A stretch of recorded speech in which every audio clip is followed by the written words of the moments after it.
It's the best of. You've been voting in all week, sending your emails. So here's the clips that you wanted. All right, so here's the first bit. The other one, right? A bloke, right? He's on a train station, and I say I heard it. He's waiting for a cruise station, whatever, and he shits himself. As you do. And so he goes, oh, the train's in 5 minutes. So he runs across to Millets and goes, quick, Levi's 36. The bloke just puts it in a bag. He runs onto the train. He goes into the toilet, takes his trousers and pants off. He's soiled. Yes. Throws them out of the window. I won't be needing those again. Cleans himself off. Open the bags. It's a jacket. Oh. No, he didn't have them, Carl. At what point did he go into it and go, quick, Levi's 36? And the bloke went, sorry, Levi's 36, what, a pair? No. Shall I wrap them? Them? It. Shall I wrap? Just wrap whatever it is. Do you want to look? No. I'm not looking when you're putting it in the bag, please. Right? 36 waist stories. Well, don't say anything. I've told you 36 Levi's. They put it in a bag and charged me for it. Yeah. I don't want to discuss it further. Yeah. There was one... Here we go. There was one about a woman whose husband died, and she had him cremated. Yeah. And made like a little egg timer out of him. Right. And she said, I did that so it can still help around the kitchen. Well, that might be true. That might be a joke. That's quite sweet. That might be true. It's a true story, again. It was all... No, not again, because the ones I just told weren't.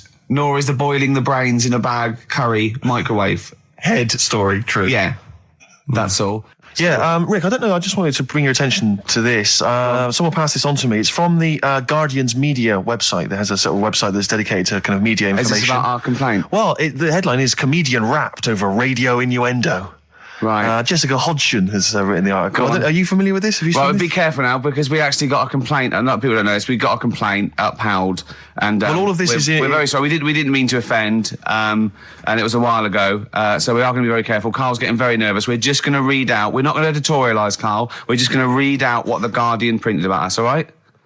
Okay. Comedian Ricky Gervais has had a dressing down from a broadcasting watchdog for his repeated use of the word cock in a lunchtime radio show. That's all right. That's what it says. Fine. That's what he's not going to say it again. He's not. Yeah. Go on. Imagine this is the news and I'm reading it. Yeah. The Broadcasting Standards Commission upheld a complaint against the comedian for coarse sexual innuendo in the programme on London station XFM. The Commission acknowledged that the presenter's remarks were intended to be humorous, but took the view that the amount and detail of the coarse sexual innuendo had exceeded acceptable boundaries for broadcast, said the BSC in a statement. The complaint objected to a section in the Comics Saturday afternoon show when he discussed the different meanings of the word cock. Gervais wondered aloud whether the word was acceptable when discussing birds, but not the male sexual organ. A BSC spokesman said the comedian went on and on about it for nearly 5 minutes. XFM, a self-styled alternative radio station, said in its defence that its remit was to provide cutting-edge programmes for a youth audience. The station said the programme's brief was to include elements of alternative comedy within certain shows that would not fit within a more mainstream radio station format.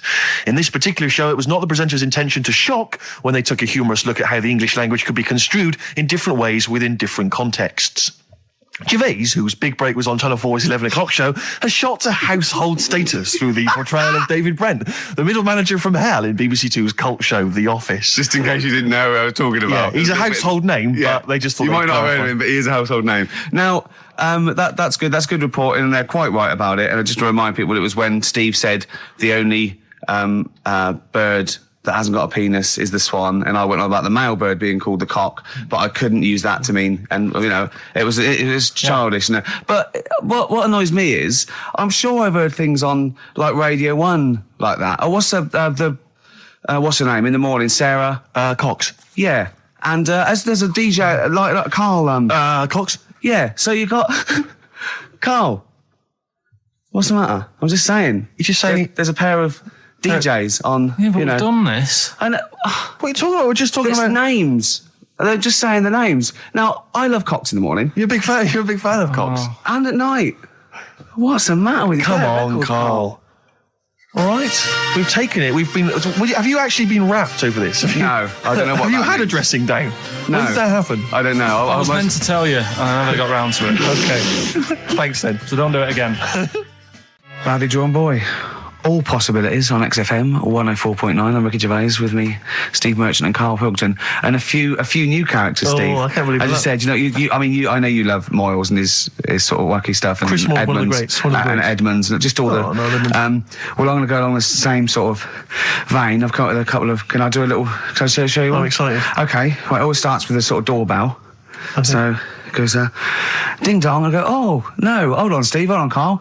Who's that at the door? Yeah. Hello. Oh, hello. Oh, look, it's Camp David, the right queer gay. Oh, hello. Hello, you look all gay today. Is that because it's nice weather? Oh, no, that's not what it means. Oh, have you got a girlfriend, Camp David, the right queer gay? No, but I've got a boyfriend. Yeah. Oh, bye. Right. Oh, Ding dong. Oh, it's another one. Hang on. Another comment. Hello. Oh, look. It's Holy Fuck, the little funny Chinese fella.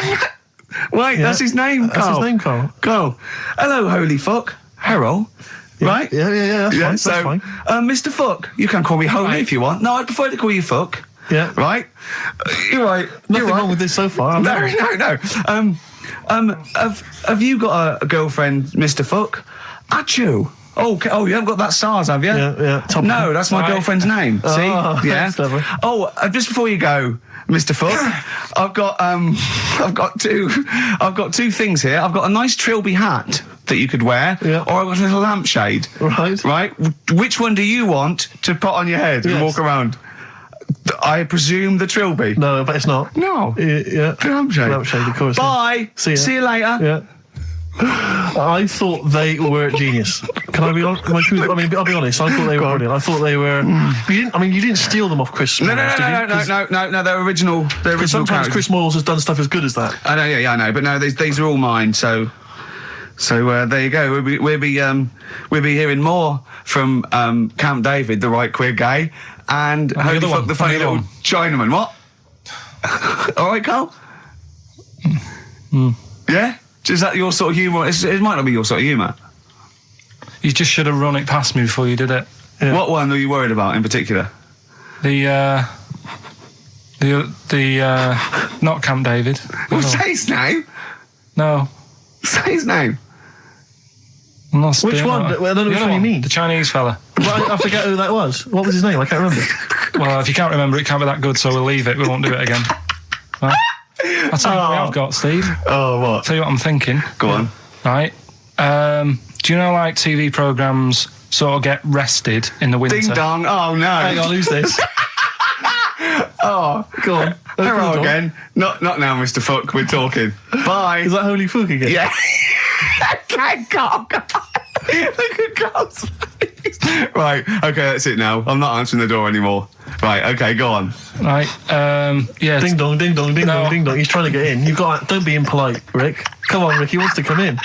No, it's too late. It's too late. He's gone away now. Go on. Right. Anyway, what I'm Nice thinking hat. is Rockbusters coming back for a bit. What? What are you talking about? He likes my idea. He likes my characters. He doesn't like that idea. If I Go on, what, Karl? no, what? I was going to say if I came up with With what? Name it. with that Chinese fella. What was his name for again? a I keep sketch? forgetting. You wouldn't have liked it. Let's do Rockbusters and see how it goes. I know you weren't a fan of it, but Hang on. Yeah, I but thought- to be honest, Karl, he dissed Cheap as Chimps, and we know that's a brilliant idea. Hang on. Sorry. We all agreed that Rockbusters was a piece of old toss. no, I didn't. I said it needed And that's why resting. we stopped doing it. I said it needed resting for a bit. I don't remember that conversation. What do you mean it needed resting? We abandoned it because it was appalling. You it started off as a nice idea, but you just gone crazy. None of it made any Let's play a sense. record and come back to this, shall we? What do you want to play? Bit of sugar. Oh, Yeah. Brilliant. That cheer us all I up. don't know why you were thinking of bringing this back. I'm genuinely worried about this. Well, Is that the doorbell? I mean, it's mad. I was thinking about it the other day, right? I used to think I had quite a normal upbringing. You didn't. Right, and someone was talking Your about the mother cat. once told you not to go to school because it was windy, Carl. It was not a normal upbringing. The cat was being sick, so she shaved it, so it was easier to clean. Right, well, my mum and dad went on holiday, right, and I stayed at the Rosses down the road. Oh, yeah. Only a kid, must have been about 5 or something, right? And I was always running around in the house. I had a lot of energy as a kid. What the Rosses did, they had this cat that was dead violent, the most violent sort of angry cat I have ever witnessed. A tiger. It was honestly, Steve, if it was bigger, it would have been, because it was just always having a go at you. Yeah. If you went to pat it on the head, it went to bite you and stuff. And what they used to do with it, to stop me running around, I'd sort of be running around, and then I'd get a bit tired, and they'd say, have a lie down on the settee. So I'd lie down on the settee and I'd nod off. And what they used to do, I'd wake up and I'd put the cat on my belly. Right? So I'd be scared to move because it's like it's going to get me. But it would keep you there. It kept me there, and it used to sort of slaver on me, and they'd sort of, go out or whatever, and I'd be lying there. That's not normal, is it? Carl, sorry, were you created by the Brothers Grimm for one of their fairy tales? What kind of a life is that? A cat paperweight to keep Carl in place. He keeps blowing around. It's windy. We'll have to weigh him down. Be careful. Your mum probably told him that it's a windy day. You got to get something heavy on him. Otherwise, he just gets blown into the road. God. Bless him. XFM 104.9, Ricky Gervais show with Steve Merchant. Hello there. Yep. And we're not here this week. We're off jetting around the world, so we've pre-recorded these links. The time is currently somewhere between 1 and 3 o'clock. So a time check there from Steve Merchant. No problem. Yeah, and what about this weather? Isn't it warm? Stroke. Edit that, Carl. Cold. Okay, whichever one. I'm pleased to see that the congestion charge has had some considerable effect. Had no effect. So just, wasn't that great on telly last night, the film? Yeah. I particularly enjoyed last night's EastEnders, Coronation Street, Brookside. Okay. Yeah. Have you actually punched anyone yet? Have you actually? Not any. No, no. You've punched- I've punched pads and I've punched the bag and I've sort of sparred and that. I know you're going to get a chance to punch Well, as someone. I suspected, my punching power's all right, but my fitness is. I mean, it felt like I was smoking. Yeah. But there's bits of lung that haven't had oxygen in them for 20 years. Yeah. And it's ridiculous. And also because it's not only it's being filmed, but there's other fighters there that are ridiculous. They're like machines, right? And it's that thing. I can go right. I can come out on top, but die now of a heart attack, but never give up. Or I can sit down and go, I'm sorry, I feel ill. And I chose that one, and of course they took the mick. Well, of course. But I mean, soon. As I said, I haven't got the respect yet of the boxing fraternity. But And how long have you got then before? 4 weeks. Okay, so Yeah. and do they think that they can turn you around health-wise in that time? No, Or they're you're being gonna be coming out on a realistic. Zimmer No, frame they're during the fight? they're going to teach me the basics and see how it goes, Right. But I mean, And each round is 4 seconds, is that right? yeah, 2 4-second rounds. with a 2-hour break in between each one. Sit-down meal. So, give the number. I want serious suggestions of my fighting name. Nothing insulting. Something we can actually use. Well, let's give out on the email. BBC. That's always the easiest. Yeah, exactly, Ricky.gervais@xfm.co.uk. What's the number, Carl? 08700 800 1234. And it doesn't have to be in the middle. It could be at the beginning, like the Rage. Okay, Ricky the Rage. Ricky the Gervais. Tits. Yeah, sure. Ricky the Man. Play a record. Big It was a favourite good of day, ours. yeah. Ice Cube talks to me about my life. In the pub. yeah. A couple of emails are already coming in. They're flooding in, Rick, Yeah. inevitably, as boxing name suggestions for you. This is one from Matt, I think. He's given a couple, actually. Ricky the Pudding Gervais. Ricky Big Mac Gervais.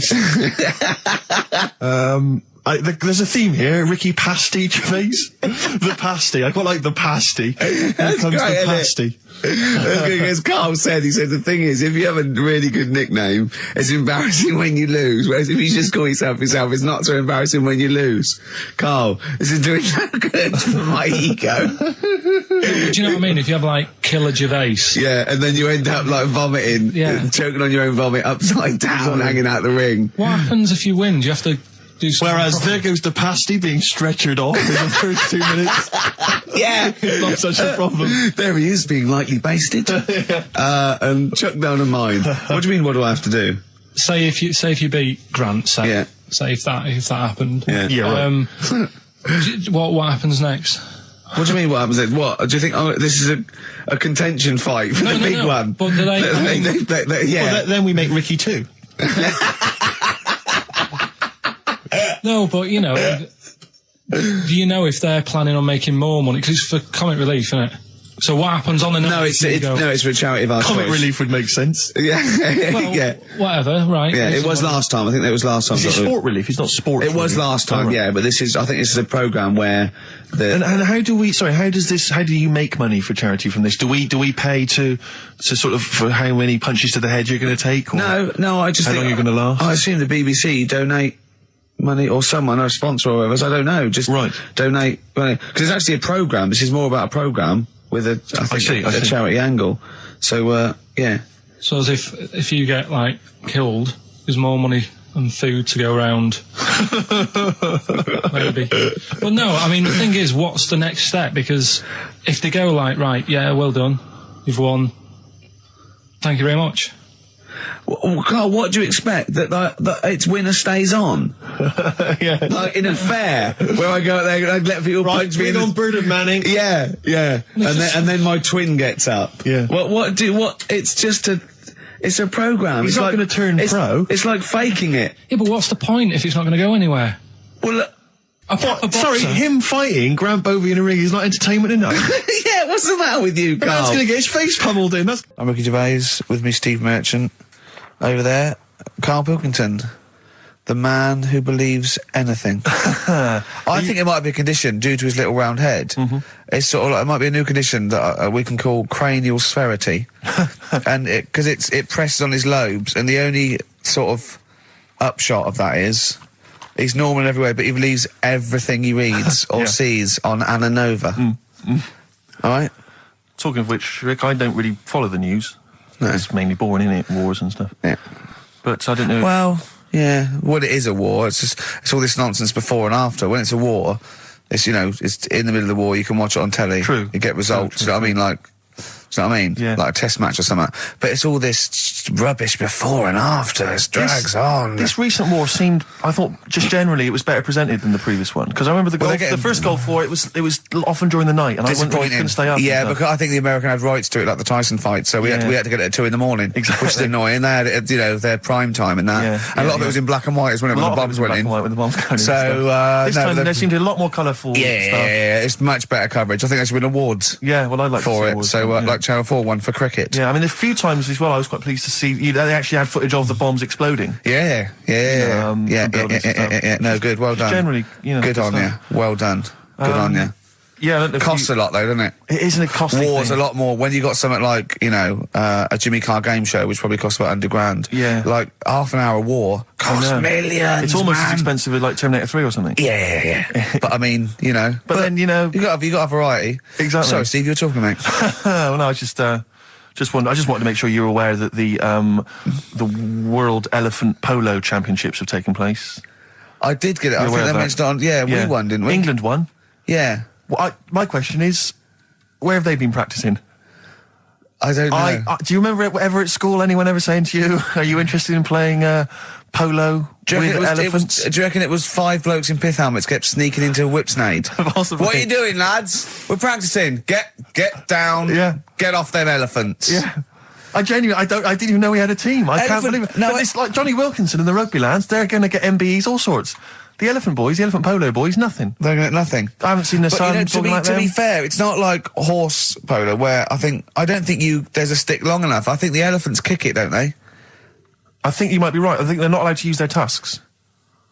They'd burst it, won't they? I think they go, start again. Raheem! Yeah. What do you mean the elephants kick it? All right, I've opened a can of worms here. Normal polo on a horse, they have like mallets. Yeah, they whack them, right? But I think it's obviously they're too high up. I think I might be wrong, but I'm pretty sure they just train the elephant to kick it. So why are people talking about? Why not just let them have a kick about without? Imagine that! And why does horse racing have to have a jockey? Well, they just let the horses go, okay, lads, no cheating, on your marks, get set, go. Get back here. Brilliant. Oasis, live forever on XFM 104.9. Right. We're in the swing of things. It's mine and Steve's favourite bit of the whole show. This is what we do this show for now. Educating Ricky. Yeah. Go for it, Carl. As you said, that learning can't be fun. Yeah. Yeah. Okay, I'll go for the one. What's the one about the butcher going down the butcher shop? You've got to get your kit on. We're off down the butcher's. Yeah. You going for that one? Yeah. Well, do you know the saying, don't let the cat out of the bag? Yeah. Do you know what it means? Yeah, well, don't give away a secret. Right. Well, do you know how it came about? No. Well, ages ago. Before, like... Ages ago. 17th century? Yeah, before, like... Yeah, 17's good. Yeah. Before, like, you know, proper butchers and Dewhursts and supermarkets and that, you used to get these blokes who sold meat. Right. Butchers, they were called then, I think. Yeah, but the difference was they didn't stay in the same place, they moved about. Right, so they'd turn up on a street corner, and he'd have like loads of carrier bags of like Carrier bags? Yeah, with meat in and that, and people would Plastic be like, carrier bags. Yeah, with whatever. mobile butcher on them. Yeah. Right, so And an email address.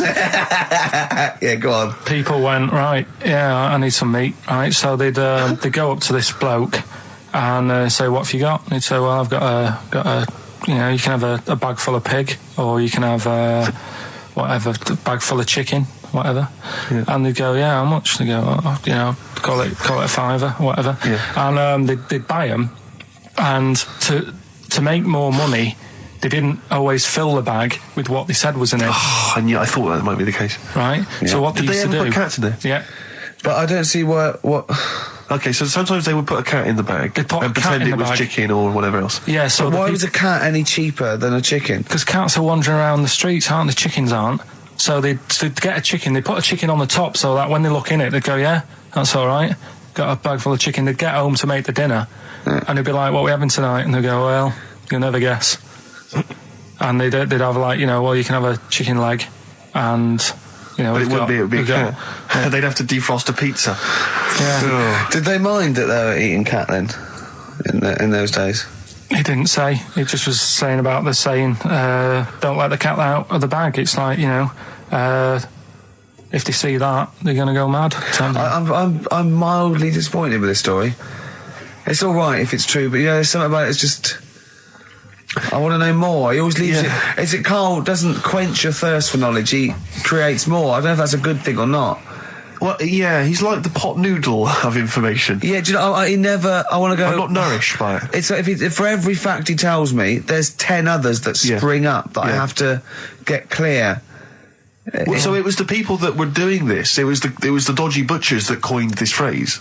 Were they saying to each other, don't let the cat out the bag? I.e., what I mean by that, Jack, is don't let them see the cat. Yeah. What we've stuffed in there. Yeah. Dodgy butcher, there's another phrase, isn't it?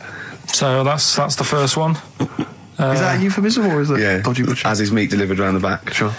So that's that one. So let's get your kit on. What does that mean? It's a euphemism for homosexuality. Okay. And meat, presumably, in that means different things. It doesn't. It's a word that is also a male would bird. it mean chicken or cat necessarily in that context? Or well, I suppose it could. Yeah. So wristbands work. I saw one in a shop window the other day which said "Stop child abuse," and I bought one obviously because a lot of people say, you know, does it make a difference? But it was only £1, and I'd only spent it on kiddie porn. So, you know, I think I've made a little difference there in a small way. On a serious note, though, I like the idea that child abuse. If you're a paedophile and you're walking along the street in your Mac, right? You got a puppy in one hand, a bag of sweets in the other, and you see this wristband, and you go, "Oh, stop it." Oh, okay then. Yeah, I hadn't thought before. That's what I think. Okay, fair enough. Yeah. I won't be doing that again. Yeah, he was hanging around in Topshop for unsavoury reasons. He saw them in there for only £1. 104.9 XFM. Hello, I'm Carl. Ricky Gervais and Steve aren't here, so we're playing through some of the best bits. I say the best bits. It's the bits that came across first. I mean, I'm not wasting my time. I'm a busy man. You know what I mean?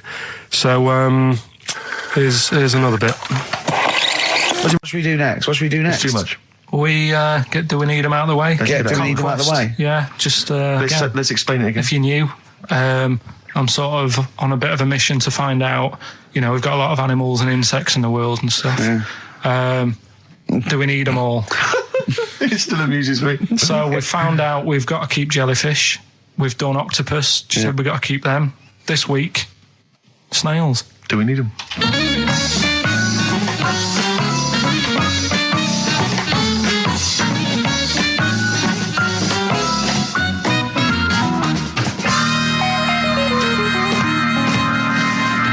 Just doing some research, right?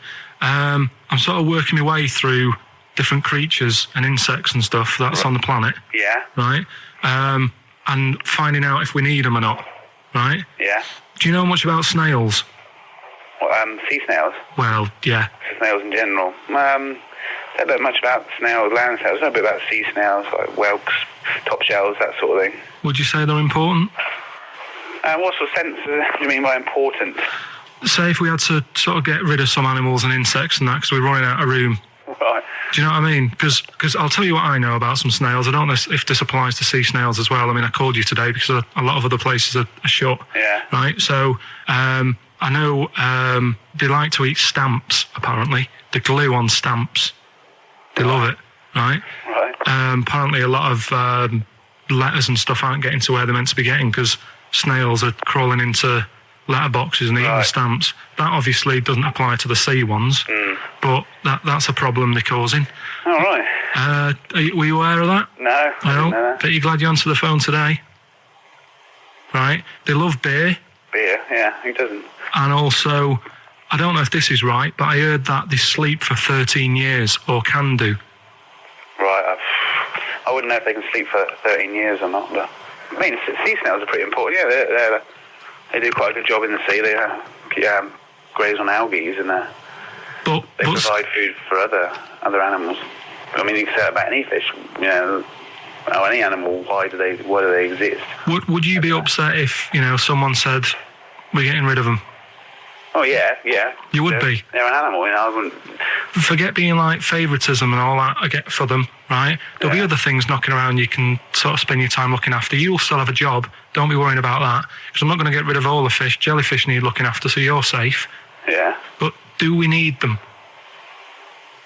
Come on, there's loads of people saying, come on, we've got to move on through the animals, and you're holding them up saying, well, I want to keep them. Well, who's saying we need to... That just sounds a bit crazy to me. Just imagine. Do you know what I mean? And they would come to you because you work in an aquarium, so they'd be asking for your advice. Right. And you're slowing it down. Well, they asked for my advice and I'm giving it to them, so, that's what I think anyway. Yeah, but snails, I mean, like I say, they drink beer and that, What do they do apart from some food for a whelk?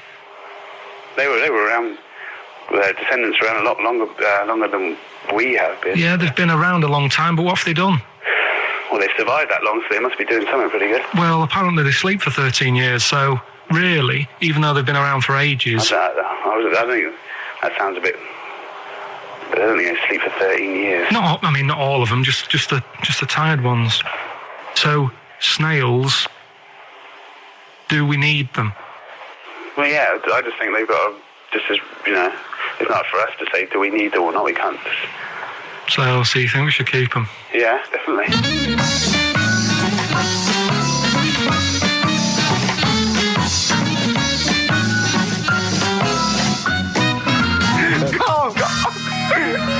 Carl, I'm proud of you. That was getting really quite annoyed. I know. What did he think he was doing? What? I don't know what you tell these people. I mean, you don't get their permission to play this out, do you?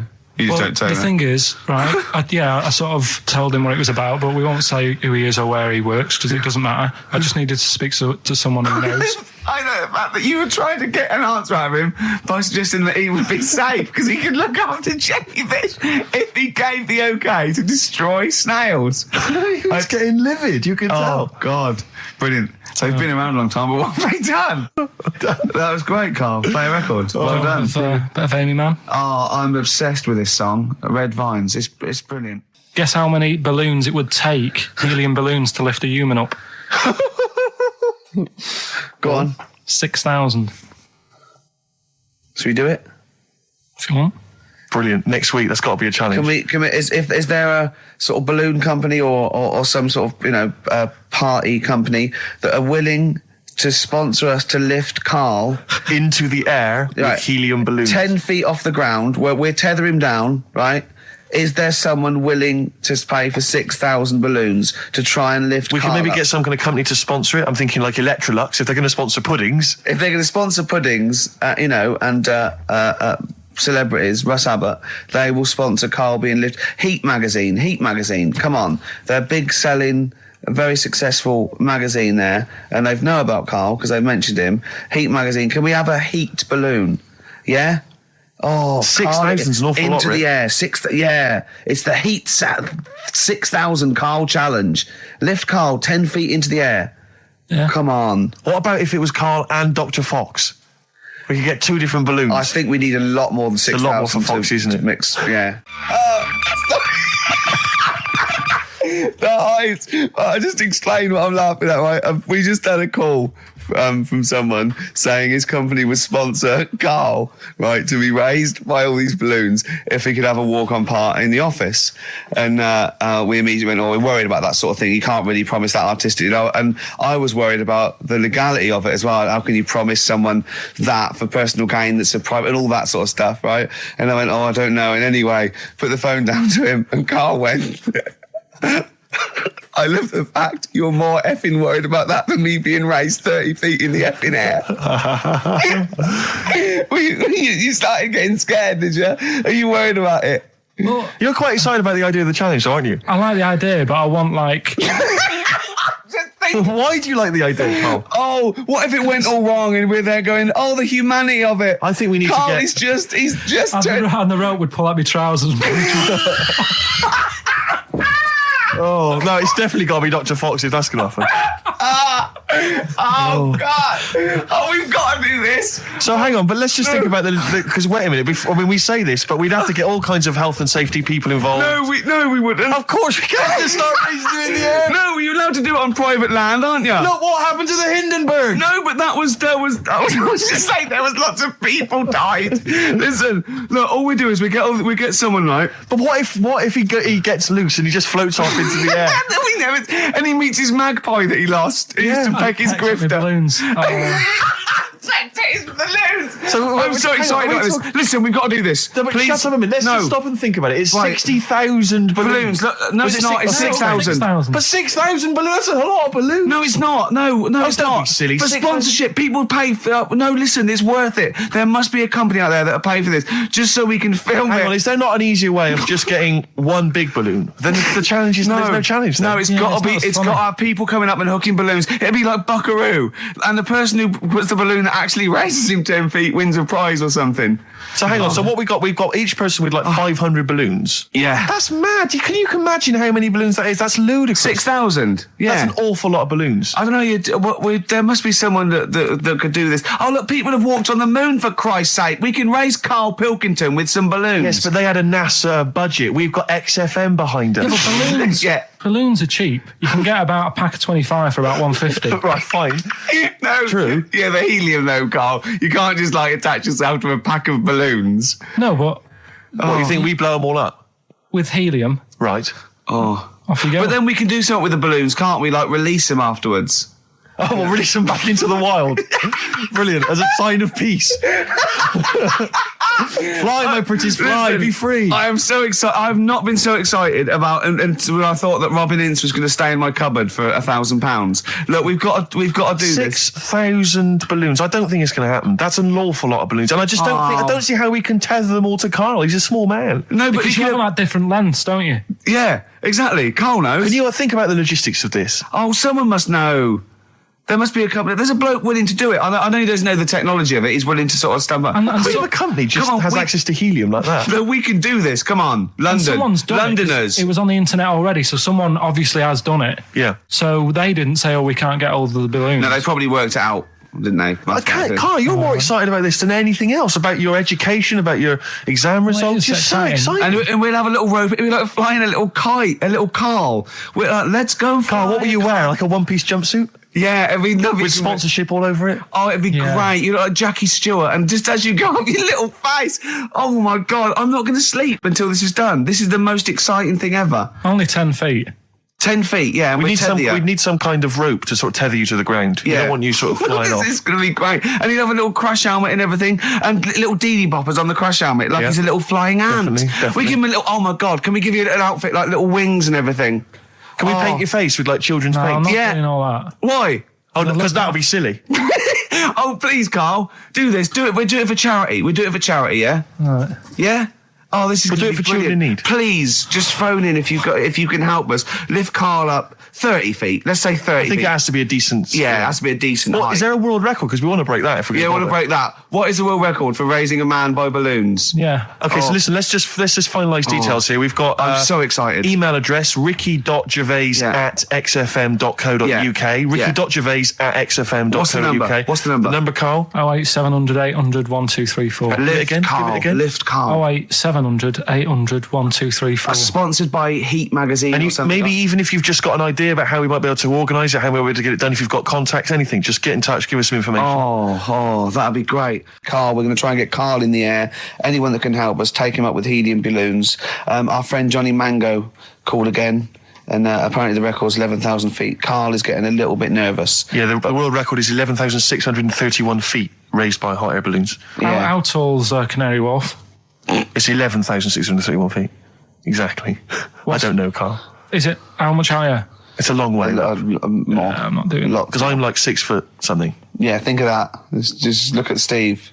All right. Yeah. But you can change your record. You could say, well, the sort of balloons are the one with Mickey Mouse on it or something. Yeah, could I just say something? That man did 11,000 feet, but he wasn't naked. All right? Come on, Carl. Your 30 feet will be the world record for naked ballooning. Yeah? Think about it. All right, it's for charity. Well, thank you for listening, everyone. We are going to raise Carl. And after Carl said, and just to think, my teacher said I'd never be a high flyer.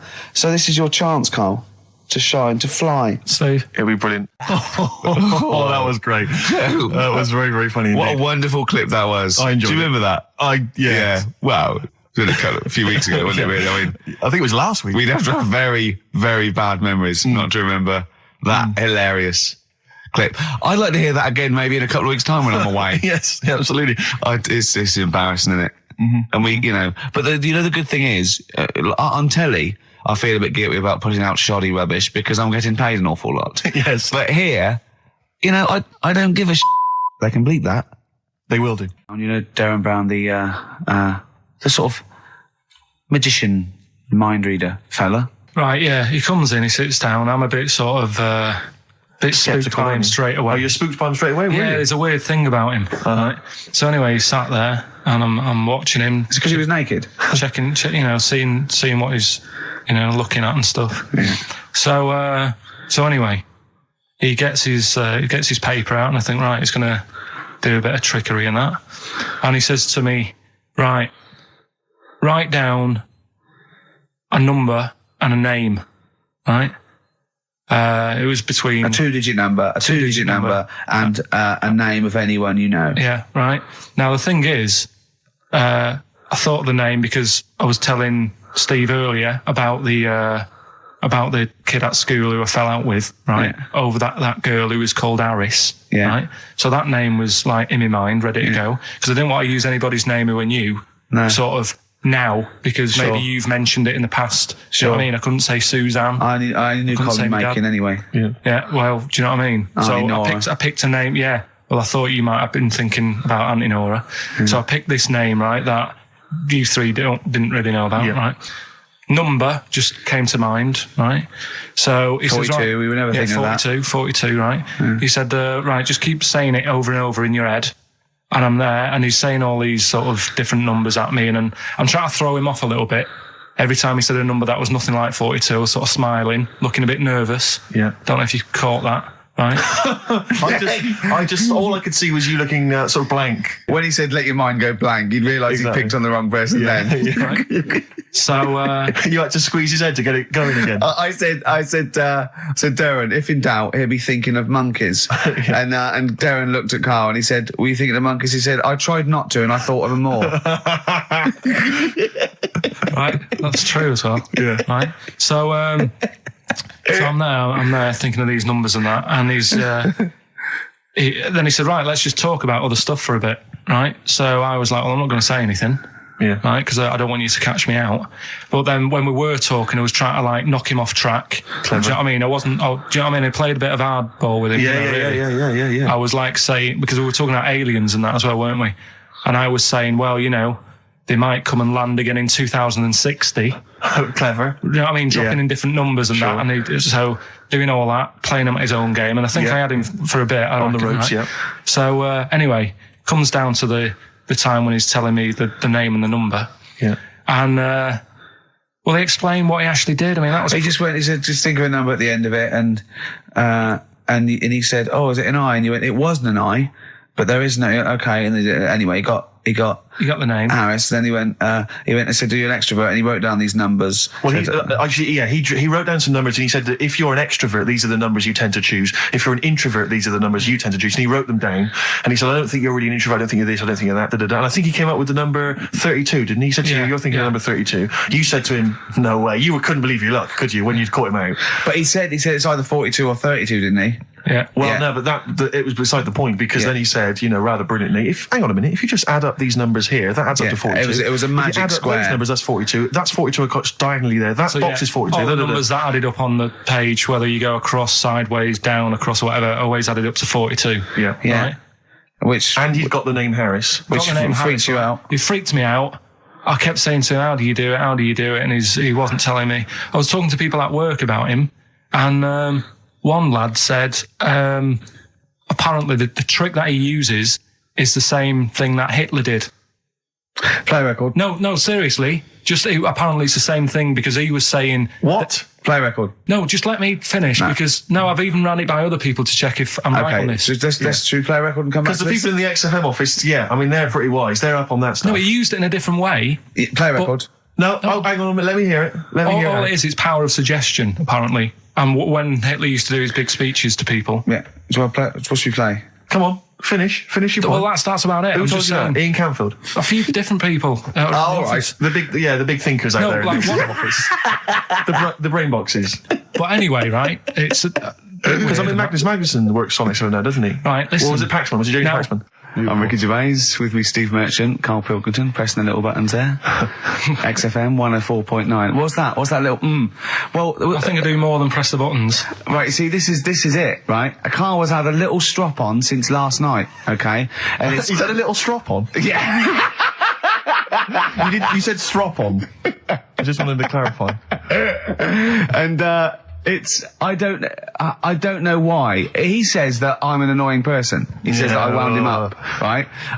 Which I don't know. He says that you're winding up because you're sort of like negative about everything. Negative? Yeah. And, but what I think it is because we pointed out that his lateness is unacceptable. Yeah. He said, meet you at 6. He turned up at 20 past. He said, well, someone stopped me in the corridor. I don't care. I've got stuff to do. We had stuff to do. I think we're a bit busier than you, Karl. You've got one job. We've got loads of jobs. I keep telling you that. You've got one job in a little room, a 9 to 5 there, that you don't even get done in 9 to 5. That's why you're late and mucking around all the time. There's loads of work to do. Yeah, one job. No, cool. It's not. It's one job with a lot of other jobs in it. It's like those little Russian dolls you get. Right? Well, it's not, is it? Go. Yeah, it is. Yeah. Everyone thinks, he only sits in his studio messing about, making songs a phrase. That's what I do in my free time. Which we've got coming up later. Super slick. I still think 20 minutes late is an outrage. Though, 20 minutes late is... Yeah, but I didn't say bang on 6. I said you around said 6. No, you didn't. You said 6, which means 6. Well, it doesn't. Wait, sorry, it doesn't? If it was a newsreader, I'd say, yeah, you've got to be on time. Do you know what I mean? If it was a 6 o'clock news, I wouldn't want to be late. But it's the fact that I said to you, I'm busy, I've got stuff to do. No, you didn't say that. You said 6 o'clock to sort out tomorrow's show. I didn't. I know what I said. So yeah, well, you don't, because I remember you sent me a text. You didn't even, it wasn't even a phone call. You didn't even have the politeness to call. Stephen has stitched him up by being a little bit more precise than him. It was a text and it said, see you around 6 tomorrow, question mark? Around. You just said it. Well, yeah, but 6. That doesn't count. That doesn't mean anything. Well, yeah, no, he does. What? So, all right, you told me he said 6. Well, he did. I'm paraphrasing. 6 o'clock, Rick. To me, even if it was around 6 o'clock, that would be 5 to 6 or 5 past 6. It would not be 20 minutes after the event, because that is late. Yeah. Well, you've got nothing. You see, you haven't even got an excuse. Yeah, but then I turned up, right, and I said, right, well, let's not argue about this. Let's come up with some good new features, because we've been in Cheap as Chimps. That's gone today. Good news. He never liked Cheap as Chimps, Carl, did he? Right, he never liked it. Do you know what? Do you know who's took it further? Donald McIntyre. What? He's doing a programme, Cheap as Chimps. No, he's not. doing It's a it. channel. Well, we'll see. Again, I'll prove you right. Again, He's Prove you not. wrong. He's not doing a program Cheap as Chimps, is Yes. he? He's not. What do you mean? He's doing. I saw a trail on Channel 5, and it was saying, you know, Is he's it done 5 this. or is it about 5:20? He's doing this, he's done that, you know, now see him on Channel 5 because he's moved to Channel 5. Right. He's saying first big problem, chimps, you know, they deer and that. And, No, they're not, dear. He's getting confused. no, 50 odd grand for a chimp, and it's saying, you know, he'll look into how much you can get gorilla for. What are in the name of God are you talking We'll about? talk about that later. But I don't know. I'm just saying that's another idea. And then, that's yeah. easy So to go do. on. You got off. This is why you never get stuff done, and you're Yeah. late. You got off the point. You were talking about arriving late. Yeah, I know, but I'm just saying to you now, I turned up late, so I said, right, well, let's not argue. Yeah. I said, let's do some stuff. Yeah. You weren't having any of it. I think at one point you were trying to be sick on my leg. I do remember that. Yeah? Why? Just for fun. Yeah. All right. That's when I started getting annoyed. He was very annoyed last night. No. Yeah. Okay. Yeah. I can see where that could be annoying, but you just got to think. Hey, look. So what? It's Well, I think you rub each other up the wrong way. Yeah. That's the problem. no more Cheap as Chimps today. Right. Nothing to replace it because we didn't have a chat. Songs of phrase, we're doing that. You can win some stuff. Yeah. We've got the film that we haven't done for the last 2 weeks. The final film, we won't be doing Let that. him down. It's 2 weeks. So you're 2 weeks late on that. Can I just ask, guys, is there going to be some great music? Yeah, well, What I've got about some- something from the Only Ones? Yeah. The classic, Another planet. Brilliant. Rick, I had for Christmas something which I think might excite you and interest Yeah. you, because I know you're obsessed and interested by facts. Yeah. Don't fiddle with the microphone. Well, I was Everyone just can hear looking at what it was underneath it. So this is a book, it's just facts and trivia. It's edited by Sir Isaac Asimov, who I Oh, think's yeah. dead. So I don't know when my parents bought this book. I assume it's sort of from a second-hand shop or something. Right. It's quite long, but I got it for Christmas. I keep meaning to bring it in, because generally the facts are quite sensible in here. And I like to think if Isaac's been involved, they're probably substantiated. It's not like kind of just this nonsense on the web. I think that this is probably... Or up in Greg's the Baker's that Carl Exactly. gets most of his facts from. The ancient Egyptians trained baboons to wait on tables. Carl, fascinated. Brilliant. That's fantastic. But what my point about that is, why did they stop? Yeah. It's a genius idea. Was Would you there- not want to go to a restaurant where they have baboons serving? No, I'll tell you what Depends on happened. a few. It might have been like the Planet of the Apes, and they sort of rebelled. One of them could talk. One of them could take his order. And one day went, do you want fries with that? And the bloke got really annoyed and said, answer him back. And then there was some sort of rebellion. Right. Yeah. The Planet of the Apes isn't true, is it? It's not. just a No, it's film. not. It's not a documentary. Right, okay. I wonder, because what I like the idea of having baboons is the fact that I reckon they're, like, I have difficulty, and I'm sure you do, Carl, like working out that sort of 10%, on a bill. Yeah. I reckon baboons would find that particularly hard. I reckon you could get away with under-tipping them all the time. Yeah, exactly. Just not leaving enough and just legging it. Exactly. They go away and you go, sucker. Yeah, exactly. So Yeah. I'd love to see some baboon restaurants. If there's Yeah. any restaurateurs out there, so Could Terence I Conran or someone. if you do go to a restaurant and you've been waiting on us, please don't order the banana daiquiri because it comes half-eaten. They can't help their little selves. They really can't.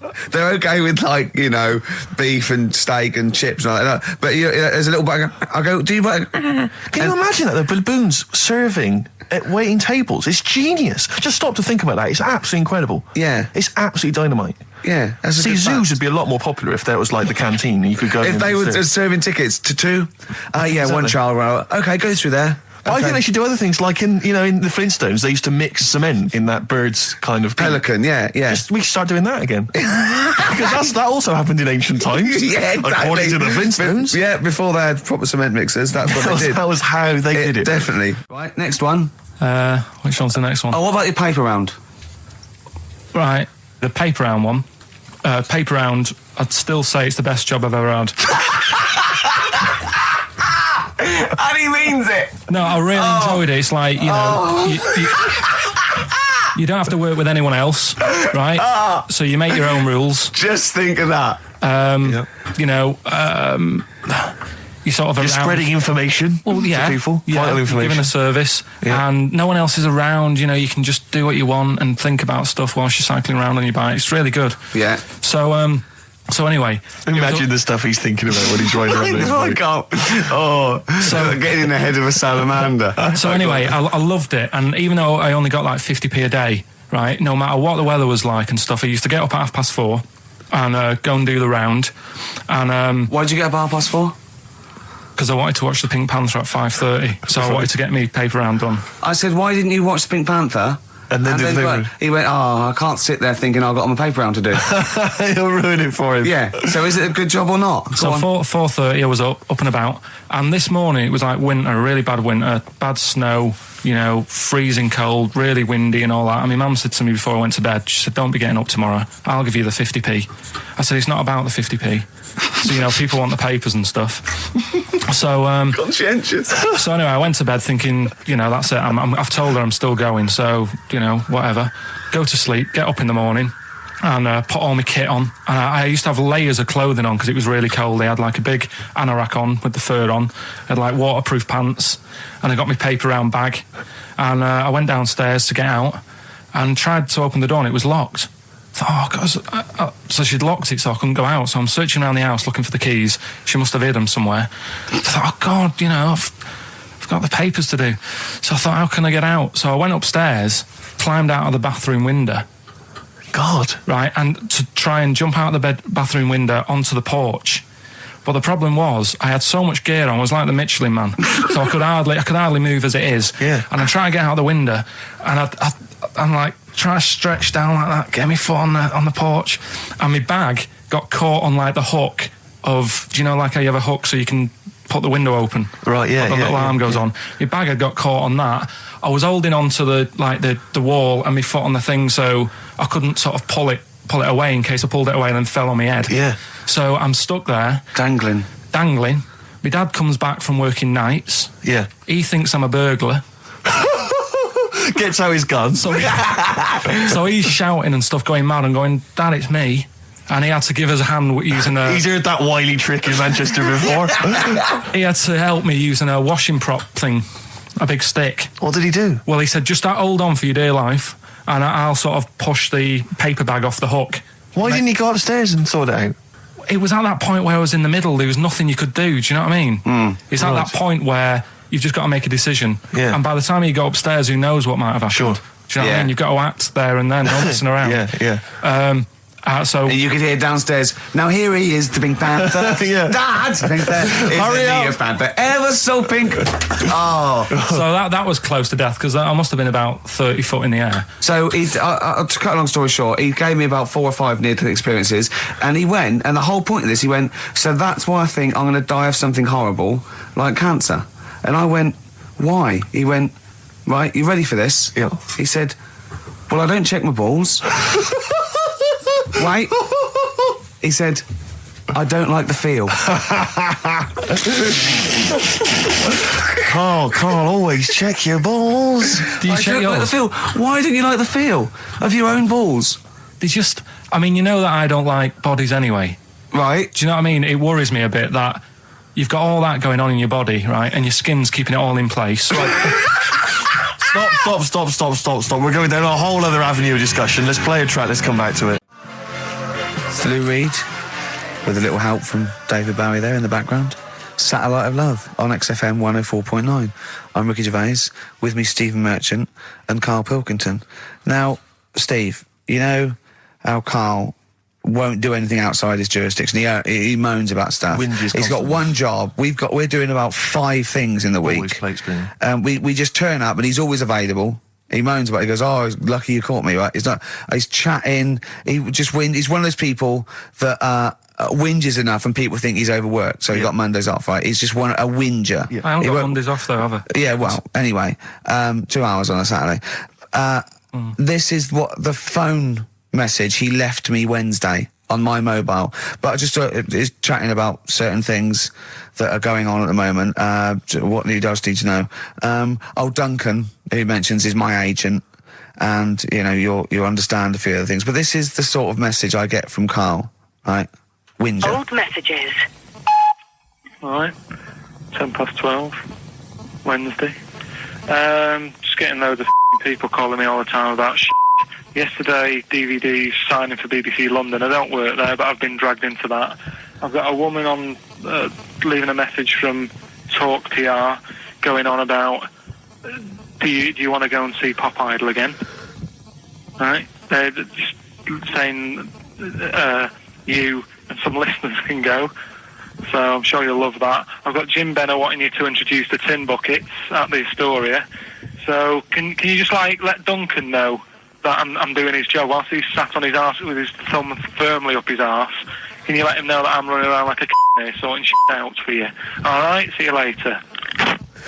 Message left So, at 12. do you know what I mean? I know, but that's the kind of phone message he's leaving. Do you remember who he was before you? But he's even annoyed that he gets a phone call. I remember he got a phone call for you to do a voiceover and didn't pass it on. You missed a voiceover. That was thousands of pounds. No, I did pass it on though. I told you. You I did. said You said someone had phoned. Yeah. That's not good enough. But who's that? Well, she didn't say, and I didn't ask. But Of it's course not my she job to do said. it. She didn't say. Rubbish. So you didn't take the number down? Just when she went, oh, can you tell Steve to call me? And you went, yeah. Yeah, well, I just thought you'd know her already. I should have known. It was a woman, so I should have known. He's having a go, you see? Unbelievable. I don't know how it's come back on me. You're the one who was picking on it. Yeah, exactly. I'm saying. I'm defending. Why is he having a go at But you? he never Because picks on Ricky because he knows you are his bread and butter. Seriously, do you know what I mean? The only reason he's got Mondays off is because you're still doing this show. Yeah. That's why he's scared of you. That's why he's he has a go at you on the phone, but he always picks on me because he knows, I'm a pushover, I'm a nice guy. He's scared of you. I don't know how it works. Is that true? Steve, I'm always sorting you out. I look after you. Sort you out with tickets. I sort you out lager I got out. you today. Why are you picking on me? What do you mean you're sorting about tickets and lager? What's this? Right, whenever you want tickets. Yeah, sorry, lad. I don't want to use this as moaning time and that because I don't like to moan. I'm busy and that, right? But I've sorted you out tickets for gigs. Yeah. Right? What somebody doesn't even turn up to. Yeah, we won't even go on about that. Yeah. Right? Lager. He got sorting out the Cure. He complained it was boring. Yeah. There was that big drum of lager that you had, and you said, oh, put that in your room for me. Yeah. Because I don't want to carry it home. Right? Lazy. So I said, all right, then I'll put it in my room. It goes missing, it gets nicked. Then you have a go at me because it got nicked. Yeah. I get you another one. You make me carry it around town for you for half an hour. Then you say, oh, I can't be bothered taking it home. Can you take it back to work for me? Yeah. But interestingly, this is like a year ago, so it's obviously it's still pressing on you. Oh, hang on. And I forgot the one when we had an argument over 50p. When I went out for a coffee. You didn't want to give me 50p back that you owed me. That was the same day you'd given him about 40 quid's worth of lager. But see, this is my problem. This was my point at the time. It's not the 50p in terms of money is not what's important. The fact that you think you don't have to give me money back because it's only 50p, that was the point at stake. It's me who makes a decision. Oh, don't worry about the 50p, not you. It's only 50p. I'm not going to give it to you. Do you know what I mean? There's got to be rules, otherwise it's chaos, Carl. Come on, mate. All right? I don't want to fall out about No, it. that's not all right. Should we kiss and make up? Do you want that? Do you want to do It's that? all right. Yeah. Well, should we play a little record and come back to this? Because I can't believe it started with you slagging him off, Rick, and I've ended up I know. as the monster. I know. Bit of R.E.M. Yeah. Out of Time by Blur. Luckily, we're not out of time. Got another hour and 25 to go.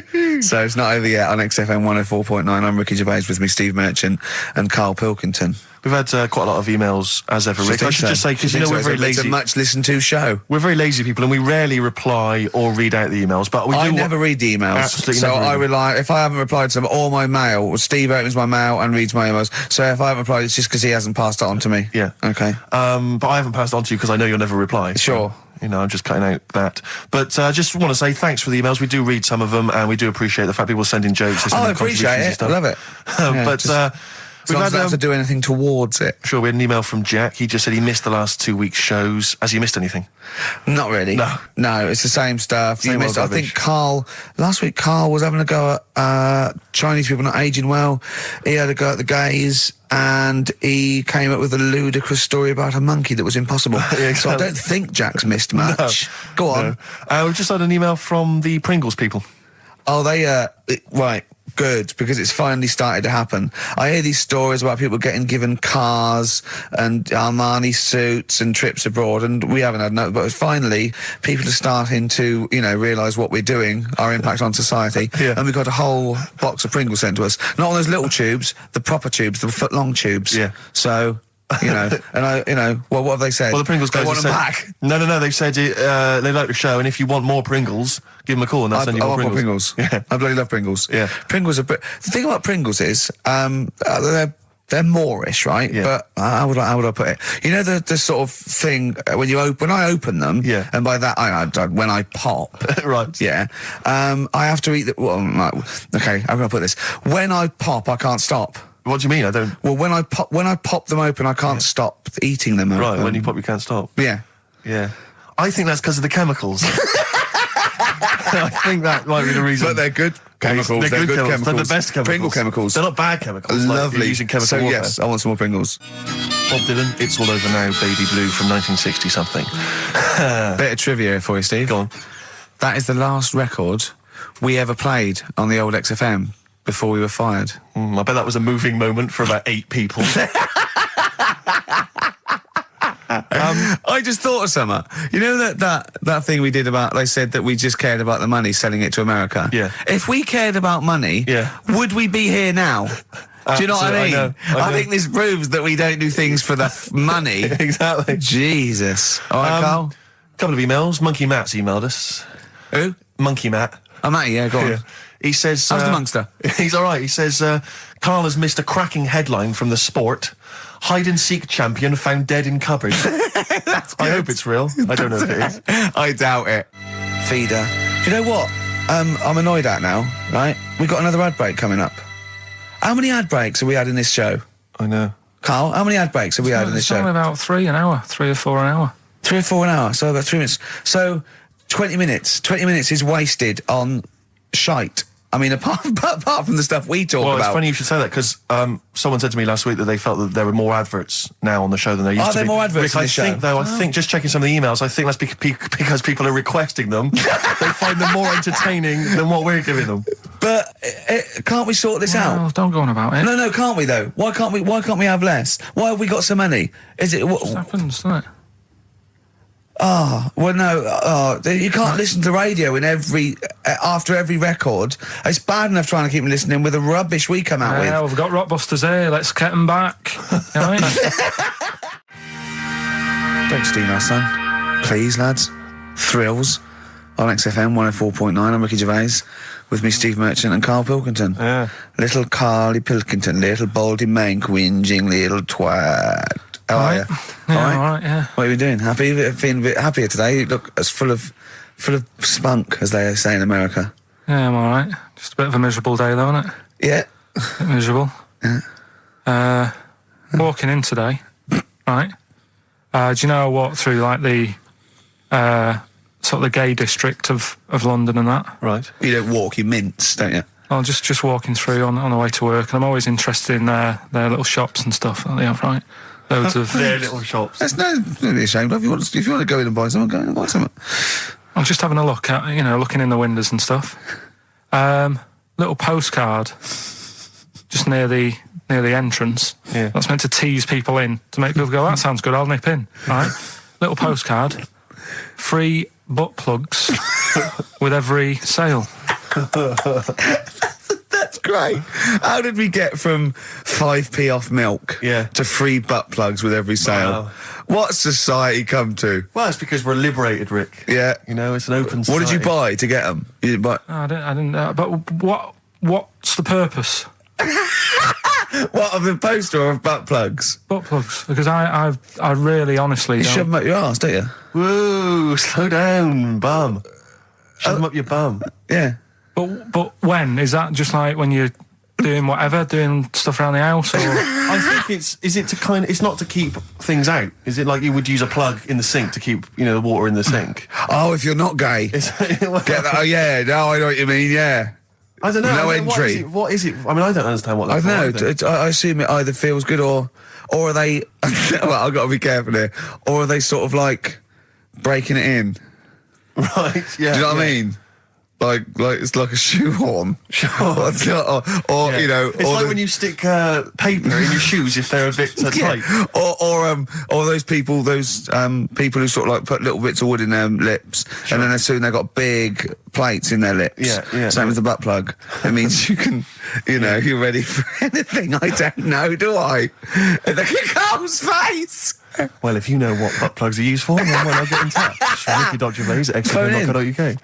What do you think? If there's any, I can't believe we're already on this subject. I know. How is it? It's 1 and we're I already was talking about this. going to say then, if there's any people who use butt plugs, and I was thinking that Carl would have said, well, they're not up yet. Yeah. Because they go out late.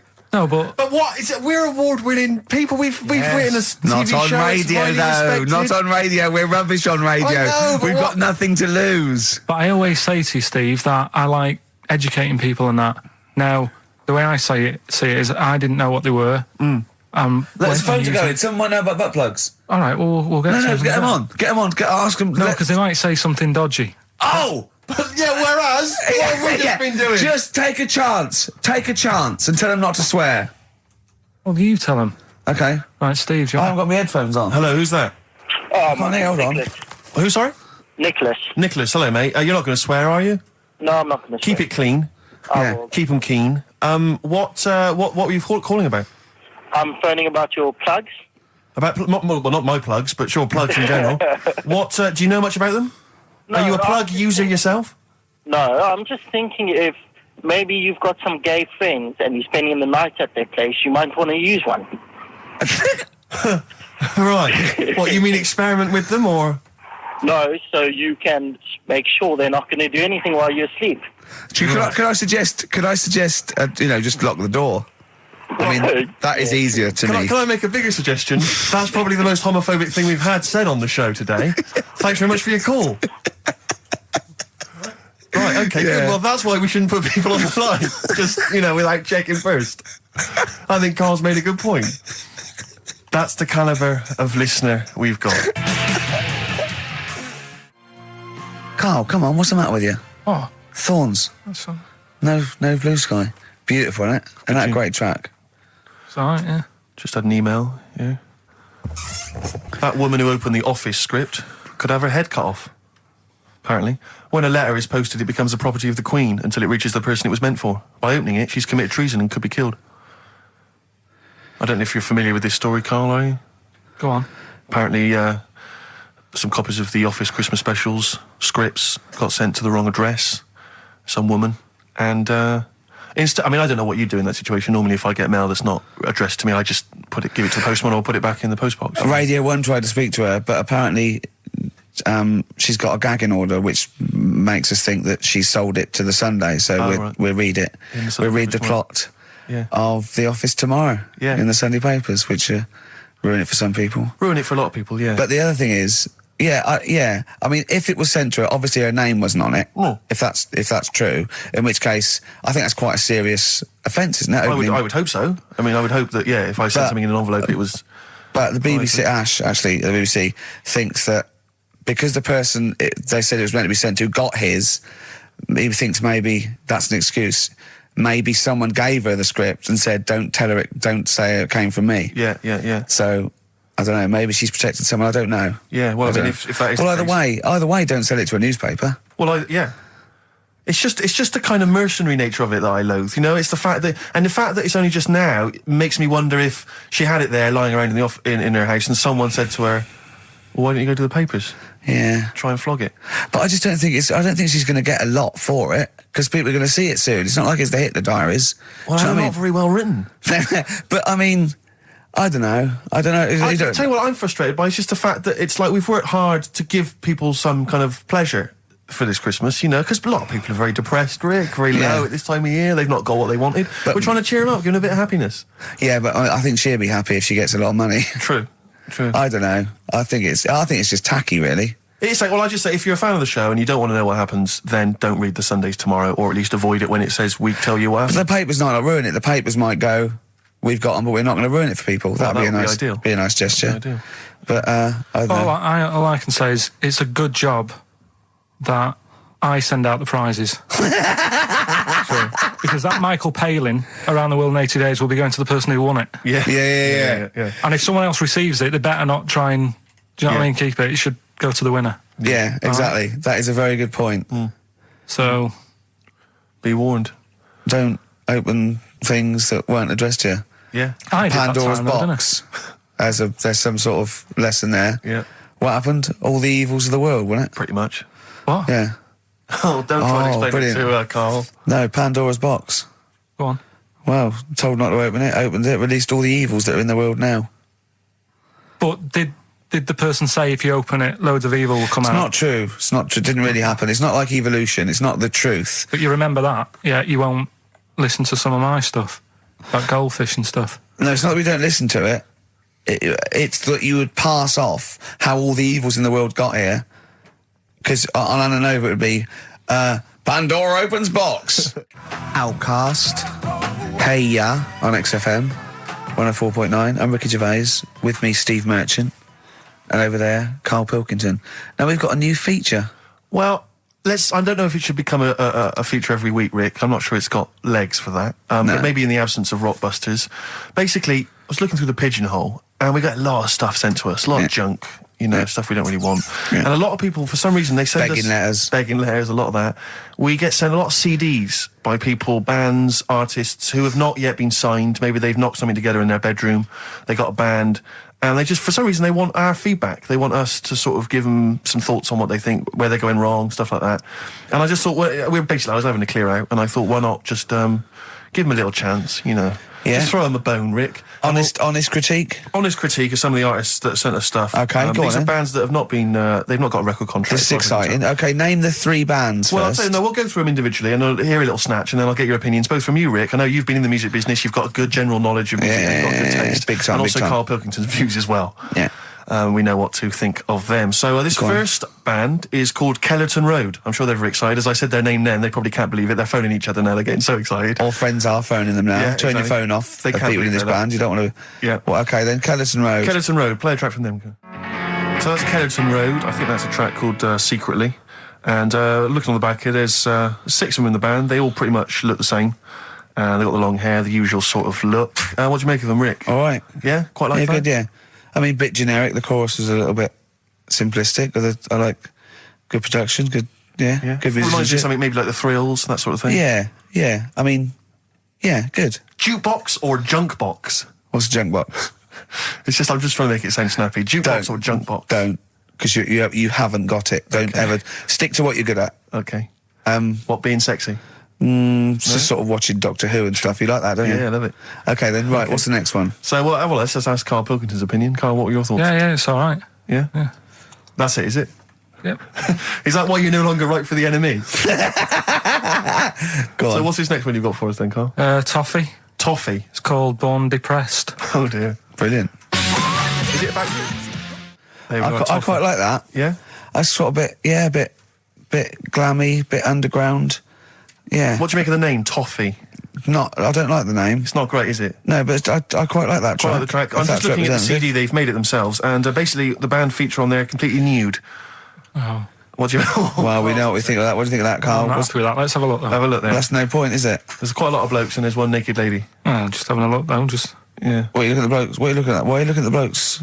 That's Knob. just having a look. But you look at their knob. I can see by the way your eyes are I'm looking. looking at the woman's knob, though.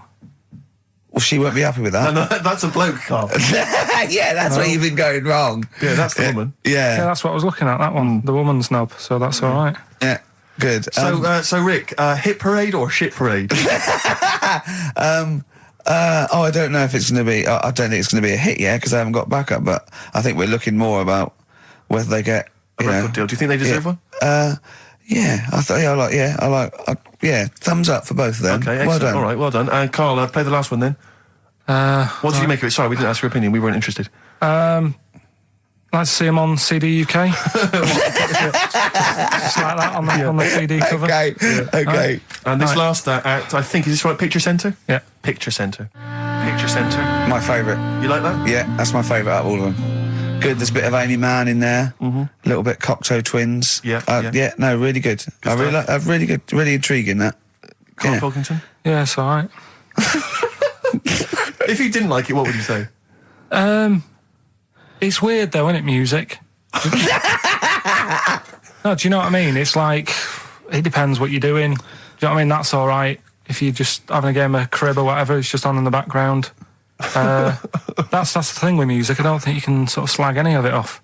It's times, and it's depends what mood you're in and stuff. Yeah. So this is a pointless feature. It's a pointless feature. We'll do it well, I again, didn't come up with it. No, I do. All right, don't slag it off. Okay, we'll do that again then. I was quite enjoying that, but okay. No, do you understand what I'm saying? Well, That it's not worth having an opinion about music. Well, I'm not that bothered. I'm just saying. imagine if he was on the panel of Fame and going to be your pop idol. Yeah. That'd be great. He'd go along, and Nicky Chapman go, yeah, you've really improved. I really like that. I don't like what you're wearing. Dr. Fox, you were hot, baby. I loved it. Like your legs, like all your boobs and all that. Brilliant. Come to Carl. Not bothered. All right. Yeah. Brilliant. No, we'll keep it up. You know. Play a record. Yeah. Oh, come on. This is my favourite. Can I change? Well, this is my favourite out of all four of them. Lynyrd Skynyrd. Yeah? Yeah. Yeah. Slam dunk this puppy. Jet and roll over DJ on XFM 104.9. All right? Carl, just an email. A question for you. Can you please let me know which school Carl went to? What school do you go to? Cessav. What? Cessav. Cessav? Yeah. What does that mean? It was on Cecil Avenue. Cecil Avenue in Manchester. Yeah. It's just he says, I'd like to know so that I don't send my kids to the same place. He also says, he says, P.S. Does Carl look like Gollum in Lord of the Rings? Yes. He does, doesn't he? Yeah. That's very good. Yeah, in fact, I was just putting a little bald wig on you, wasn't I? Like he needs one. Yeah. So, if you Just want some a of the fun and games we have when the songs are on. Yeah, did it hurt? Just a little bit. The bit that worried me is when you said, let me just staple it. Yeah, well, I was trying to get it under your chin because it looked funnier, and he was scared. Oh. Can I just give you a little fact here? Someone's emailed in for you, Carl. They've sent an interesting fact for you. I think you're going to be interested in this. Don't read it on the email. Let me read it for you. I think you'll be excited.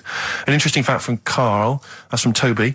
He says, Attila the Hun punished some fella who annoyed him by cutting off his arms and legs. You'll love this.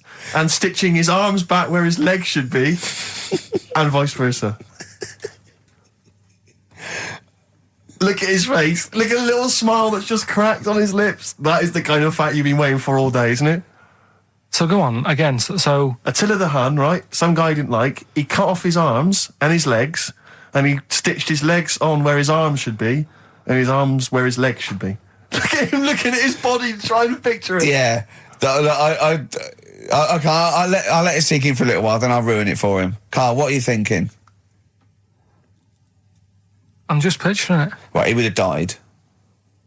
It would have been tokenistic. There's no way that person could have lived through it. So it was just for Attila the Hun's fun. He probably put him on a stick outside his gate or something. There's no way in those days that he could have gone through complete limb amputation and... So would he have wore a jumper for pants? Who's the winner of the competition? From Walthamstow, it's Joe Ogden. Well done, Joe. You got the correct answer, which was what? The fella with two heads at number 50. Number 50. Is that it? Are we off? Yeah, that's it. Yeah. All right. Cheers. More of the same drivel next week. Bye. Placebo, Special Needs on XFM 104.9. Email in where Lanzarote is. I don't know if it's Italy or Spain, off Europe, or maybe Africa. You know, these are the sort of things, these are the reasons I come into it, to at least learn something, innit, Carl? We've stopped educating Ricky, so I've stopped learning, you know, about things like the woman who ate mud all her life. We've had a lot of emails, Carl. I don't want to sort of put a dampener on your Christmas, but a lot of people have been slagging off Lanzarote. One of them just said, well, one of them just, I don't know if I can find it. It is Canaria, isn't it? It is one of the Canaries, isn't it? It's a volcanic island covered in volcanic dust. It's very windy, so you have to dig a hole to sit in on the beach, and there's hardly anything to do. That's from Mike Godham, he says, unless you like quad biking, well, you know, you've seen what happened to... no, don't go quad biking. Not with your little head. There's no protection at all, is there?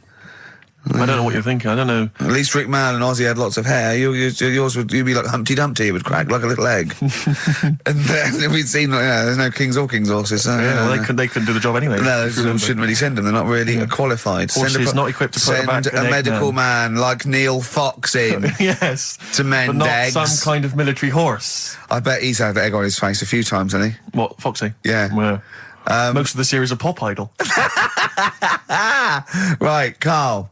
Lanzarote, good or bad? Well, you got to give it a go, haven't you? Yeah, well done. Give everywhere a go. Exactly. That's what I was saying. Don't just take the word for it. I mean, if it had said an Ananova, Lanzarote shit, he'd have believed it. Sure. If he'd have overheard it in a pub, Lanzarote a crap, he'd have believed it. He'd have seen it on a website that was mainly concerned with monkeys and witches, he'd have believed it. Yeah. As it is. Everybody raves about New York, and when I went there, I thought it was rubbish. Well, you're an idiot then, because that is possibly the greatest city in the world, along with London. Subjective, though. That's why they have holiday programmes and that, innit? So you see it and you decide for yourself and that. Yeah, but you saw Venice on a holiday programme, as you put it. You went there and you went, it was rubbish, full of black bin liners. Well, it is. Right. Didn't they show them? It stunk. Didn't Judith Chalmers say that? Oh, it stinks here, and there's loads of rubbish everywhere. No, she didn't. Did she mention that? Oh, that's what I mean. So it depends what you want from holiday, doesn't it? Well, yeah. But you're an idiot if you don't like New York, so next. Anyway, come on, break up, guys. Kiss and make up. Yeah. Carl, we've had an email. Some old Rockbusters. Someone's emailed in. They wonder if you can get some of your old Rockbusters clues, your old genuine Rockbusters clues. I know Rockbusters has come back. Well, of course today he can. It's the way his brain works. Well, indeed. But I think you'll. Maybe you can also enjoy the challenge, Rick. Yeah. And you at home. I remember them as well, because I remember how angry they made me. Here's some old Rockbusters. That army's got some nice trenches. DW. That army's got some nice trenches. DW. No. Dandy Warhols. That one works. It's not bad, is it? That's why I didn't get that one, because it worked. Yeah. Yeah. Okay. She's only got one sticker left. It was actually he's only got one sticker left. Oh, okay. He's only got one sticker left. The band His Last Sticker. Exactly. With Justine Frischman, His Last Sticker. Yeah. They were brilliant, weren't they? What happened to His Last Sticker? Are they still going? He'll strap some chocolate to your feet. That's A. A band or artist. A. He'll strap some chocolate to your feet. Go on. Aerosmith. I don't know really what that means, but... And finally, you'll have to... Aero Cobbler. Well, yeah. The well-known Aero Cobbler. And you'll have to stick her in the oven. AB. You'll have to stick her in the oven. See, he thinks blacksmith means, like, just shoes. Like, it's not the smith. It's the smith part. A smith is just a right, isn't it? So it doesn't... I don't know. Aerosmith. What does that mean, Carl? What does that mean? Come on, you'll have to stick her in the oven. AB. Yeah, I know that one. Yeah? Yeah. What is it? But it doesn't work. Apparently it does. You'll have to stick her in the oven. AB. Single or artist? What, Anita Baker? Anita Baker. Why you have to stick her in the oven? I need to bake her. Oh, I need to. But why didn't you say, like, you'll have to get his hair cut and put a nice white chef's hat on? That's Anita Baker. See, that works. That works, Carl. I need to bake her. Doesn't work. It is shite. Okay, well, listen. Before you judge, listen to today's Rockbusters. Okay. They're here with us now. Here's Karl Pilkington. Brought it back just for Christmas. Brilliant. I've only got two, really. What? Because I was trying to work one out before, right, in my little room. Yeah. I was looking at different band names, thinking, what can I do? Yeah. Couldn't concentrate, because Ricky was in there, trying to spray deodorant all over the place. Right? Well, you should have done them yesterday. You should have shut me out. Right. So there's just two. Brilliant. Well, Okay. I've kind of got an idea for the third one. fine, I'll yeah. have a go. Yeah. Right, so anyway, the first one... Should we play a record and come back to this? Well, we'll do it quickly, we'll do it quickly. No, play a Play record. This is then. rubbish. Yeah. Rubbish. Libertines. Useless. Give me the gifts. Let me have a look what prizes you've got. Libertines, Don't Look Back Into the Sun on XFM. Well, the general public are getting involved with Carl's holiday, and, I mean, this has been a damning report on Lanzarote. There's not been a positive word written about Lanzarote so far. Wow. It's volcanic, there's no natural water supply. Apparently there's no natural water supply. It's You all have to sit in a imported. hole. What do you think of this, Carl? What do you think of the people that want to you to know that you're going to a rubbish place when you can't change it? What do you think of that? Rubbish though, will it? What do you mean? Be all right. What do you mean it'll be right? Because I'm going to go there thinking, oh, there's no water and that, and there will be water. No, they didn't say there's no water. What did they say then? There's no natural water supply. Whatever. I'm not bothered. Doesn't bother me. All right. I'm going to have a good time and that. What are you going to do? What's your plan to do? Got a book. What book you got? Rich Hall book. I'm just going to read that. So, Brilliant. And the weather's better than here, isn't it? Yeah. So... Someone emailed just now. They said they're listening online and there's a problem with their computer and everything's sped up. The music's sped up. Our voices, Rick, are sped up, except Carl's. That's how slow he speaks. So when everything's sped up, he sounds a normal. No Blue Sky, The Thorns. That's beautiful, isn't it? On XFM 104.9. Carl, you're losing your rag a little bit. What's the matter? Nothing, go on. See? What's the matter? No, what's the matter with I've Carl? got something to cheer him up. Someone's emailed in, Emma's emailed in, she said that for those that know, those in the know, they referred to Lanzarote as Lanzagrotte. Brilliant. He's a bit fed up. He's got 2 CDs for Christmas from a company that's he's been with for 6 years. He's a little bit grumpy about having to answer the phones. Letter to Hermione. David Bowie. Well, we've had the most convincing answer that it's about 290,000 actual words, but possibly 3 million in our vocabulary, using all jargon and scientific stuff and all that. Sure. 290,000. Still a lot, isn't it? It is a lot. We know so little, don't we? Apparently the average person has about 20,000 words in their vocabulary and uses maybe 2,000 a week. Really? Yeah. Carl, obviously, slightly bringing that average down. Carl, what do you think of that? Single figures. Doesn't matter, get by. Why have you got to use longer words messing about and that? I told you. That word about old, anti-dipuian or something. Just say old. That's a bit old, isn't it? That's a bit anti-dipuian and that. What's the point? Yeah. Get to the point. Sure. Busy.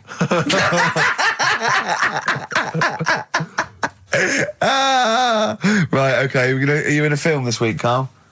We're doing that now. Yeah, go on.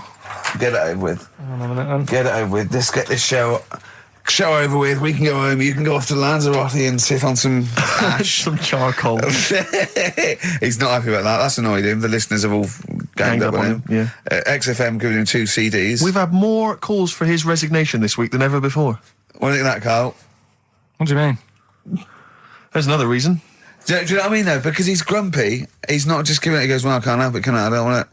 You're being paid well to do a job.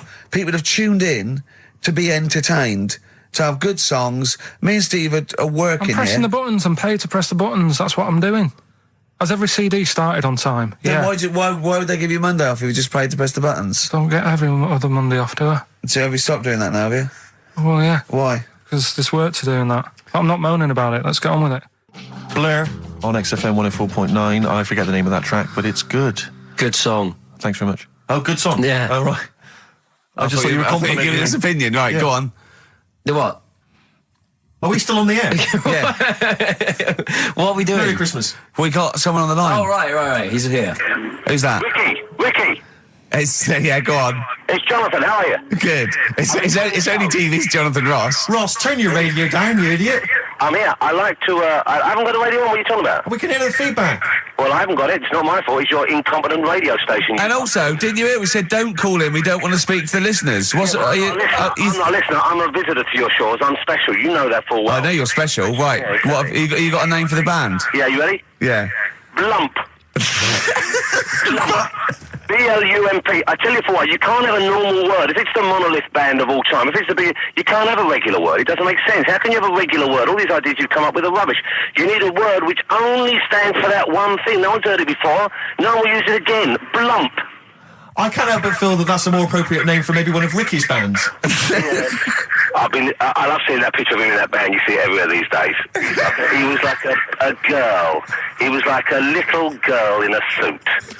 It's like a little dyke at a wedding. What was that? That's got to be the kettle calling the pot black, surely. Yeah, I've always got nothing but 100% heterosexual. We're not sure about. There's not anything wrong with it. I know that, but look at you. I actually had to get that in. There's not anything wrong with it. I'm Jonathan Ross. Oh dear. I was thinking the other day, right? Oh, yeah?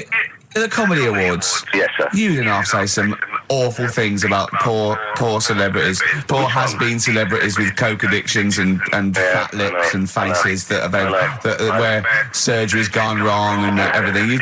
And when they're on the show, they're going, "Oh, you look lovely." Yeah, I'm nice so to them. good. Well, I'm nice to them to their face, but obviously when I'm not with them, I like to let my true feelings be known. What's wrong with that? That's how everyone Well, I'll tell you what, you can get anything off your chest you want on this show. Any celebrities you want to talk about? There's no one listening. It's just between me and you. A lot of people listen. They listen to my show, and after they've had a few hours of, good laughs, they like something bland to just cool them down afterwards. So they flip over. We know this happens. Did you mention my DVD on your radio show? You know what? today? I forgot to mention it. Christ! I meant to mention by the office, but I forgot to mention it. And then I thought afterwards, it's not like he needs the cash, is it? It's not like he needs it. It's not like it is, but he's probably earned more money in a short space. You're like a lottery winner, and you've got about as much taste. You're like one of those burglars who's won the lottery. I am. I'm dressed like an Albanian window cleaner at the moment. Burglar from Reading who won the lottery, and now he's fritting it away on what? I do feel sorry for my neighbours. I've moved into a really nice place. Now, I feel like it's the hillbillies. No, it's nice you've moved in though, because it's nice. It's given them something to sort of talk about behind your back. You've united the whole block. Right, go and play with some Japanese wind-up toys now. I'm going home to play Mario Double Dash with my son. It's going to be a good afternoon. I phoned you once after I'd finished my show. It was about 3:05. Yeah. And I don't mind if you I said, "How you doing?" You went, "It's brilliant." You said, this is what you said. You went, "Everyone's out. Jane's taking the kids out. I've already masturbated twice, and I'm playing with a new Japanese toy." I'm masturbating now.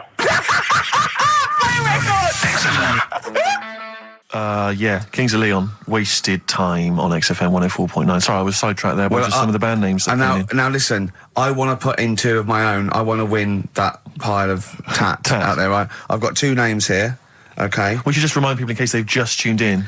Oh yeah, Ian Canfield has chosen his mega band of all time. He's got Keith Moon on drums, he's got Lemmy on bass, he's got Keith Richard on guitar, he's got, who have you got singing?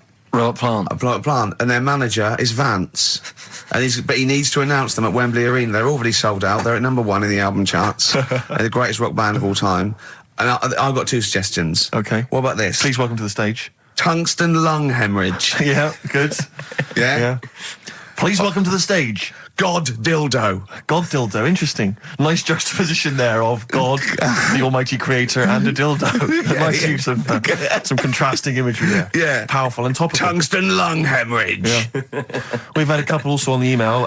People didn't really include their names, but who cares? Please welcome to the stage, Balls of Steel. Balls of Steel, yeah. And we've had like Brain Hammer. Yeah. Brain Hammer's good. Lots of Brain Hammer. brain-related stuff. Quite liking the idea of tumour fish. Tuna fish, I like. Tuna fish is very good. I like tuna fish. I just wonder if there's one more contender. I don't know who this was, Ian, that phoned in with it, but possibly it's topical. Yeah. Deathly Hem. Yeah. Deathly Hem. It's brilliant. Oh, it's Deathly Hem. Please welcome to the stage, Deathly It's Hem. Deathly Hem. Who's that? We've got to give it to I don't know who that was. Oh, well, if you came up with Deathly Hem, email again. Deathly Hem. It's the greatest name for the greatest rock band of all time. Will you please welcome to the stage, Deathly Hem. Turing Breaks, Mind Over Money, XFM 104.9. I'm Ricky Gervais, Stephen Merchant, little Karl Pilkington. Yeah. A couple of emails. Different people have visited various tourist attractions. Oh, yeah. Let me see who's this from. Not quite sure. But thanks very much indeed for it. So, there's a link here. It's apparently in Devon. Barometer World. Brilliant. It's the world of barometers. It was established in 1979. And by one bloke who had a lot and thought, I can charge a quid for this, definitely. Here's the out of his own house, probably converted back scuttle. Exactly. Yeah, that's not a euphemism for a sexual act. But look at the webpage here, Rick. There's a picture of a beautiful barometer being held by a beautiful lady. Lovely. Who's definitely his daughter. Yes, definitely. Come on, Kathy. Oh, that. Dad, no. Come on. Undo your top a little bit. Dad, definitely made to do that. Yeah. Oh, that slight look of I hope no one I know sees. Yeah. Just check out Barometer World. Yeah. Barometer World. Yeah, that's available. If you want to check that out, www.barometerworld.com. That's now, all the barometers. Now, do they work? They're to do with checking, is it the air pressure? Well, everything. Air. But I think that's what it's based on, isn't it? Sort of low and high pressure, so it's going to rain, it's not going to rain. Yeah. Or going to be windy, but I wonder how accurate they are. I think in the days before satellite sort of weather surveillance systems, probably essential. Yeah. Nowadays. As essential as hanging some seaweed out by the back door? Probably. I think it's probably similar. I think it's the same one as holding a needle and thread over a pregnant woman. If it goes clockwise, it'd be a boy. Yeah. Yeah. The thing about a barometer is how far into the future can it predict? Exactly. How do you know? If it's a case of you may as well stick your head out the window to see if it's raining. Exactly. This barometer goes, oh, it's going to be windy and rainy. When? The barometer goes, soonish. Yeah. So can't say, but it will, well, within the 7 days. I don't want to be specific because you'll have me. Yeah, yeah. I don't. But I mean, I'm just a barometer. I'm not really a weather person. Analyse the information. Yeah, brilliant. What's in there? What's happening in there? What chemicals are being affected? How does it work? I don't know. I assume it's probably something. Wait a minute, let me email Barometer World. What could it be? It could be quite interesting. It could be mercury that's based on a sort of temperature. It goes up with. Oh no, it's not temperature, is it, barometer? It's pressure. So it's probably just very fine. It's like a fine, very, very fine needle, isn't it? This is almost as embarrassing as last time we were on. We couldn't figure out what the name of the leader of China was. Was it the King of China? The Prince of China? Oh, this is when we were trying to imagine what it'd be like if all the Chinese people at once jumped up and down and made a big tidal wave. But if you do know what the name of the leader of China is, we don't mean the name of the particular person in charge, but if it's a king of China, the emperor of China, the chancellor of China, the prime minister of China, didn't it? That was Japan. Yeah, this is it. I don't know what's the big guy in charge. Is he still the chairman? I know Chairman Mao was important. I think he was just the chairman. I think he just governed all the big meetings. Yeah, I don't know. He just kept the minutes. Head Chinaman? Head Chinaman. The major Chinaman. The top Chinaman. Number one Chinaman.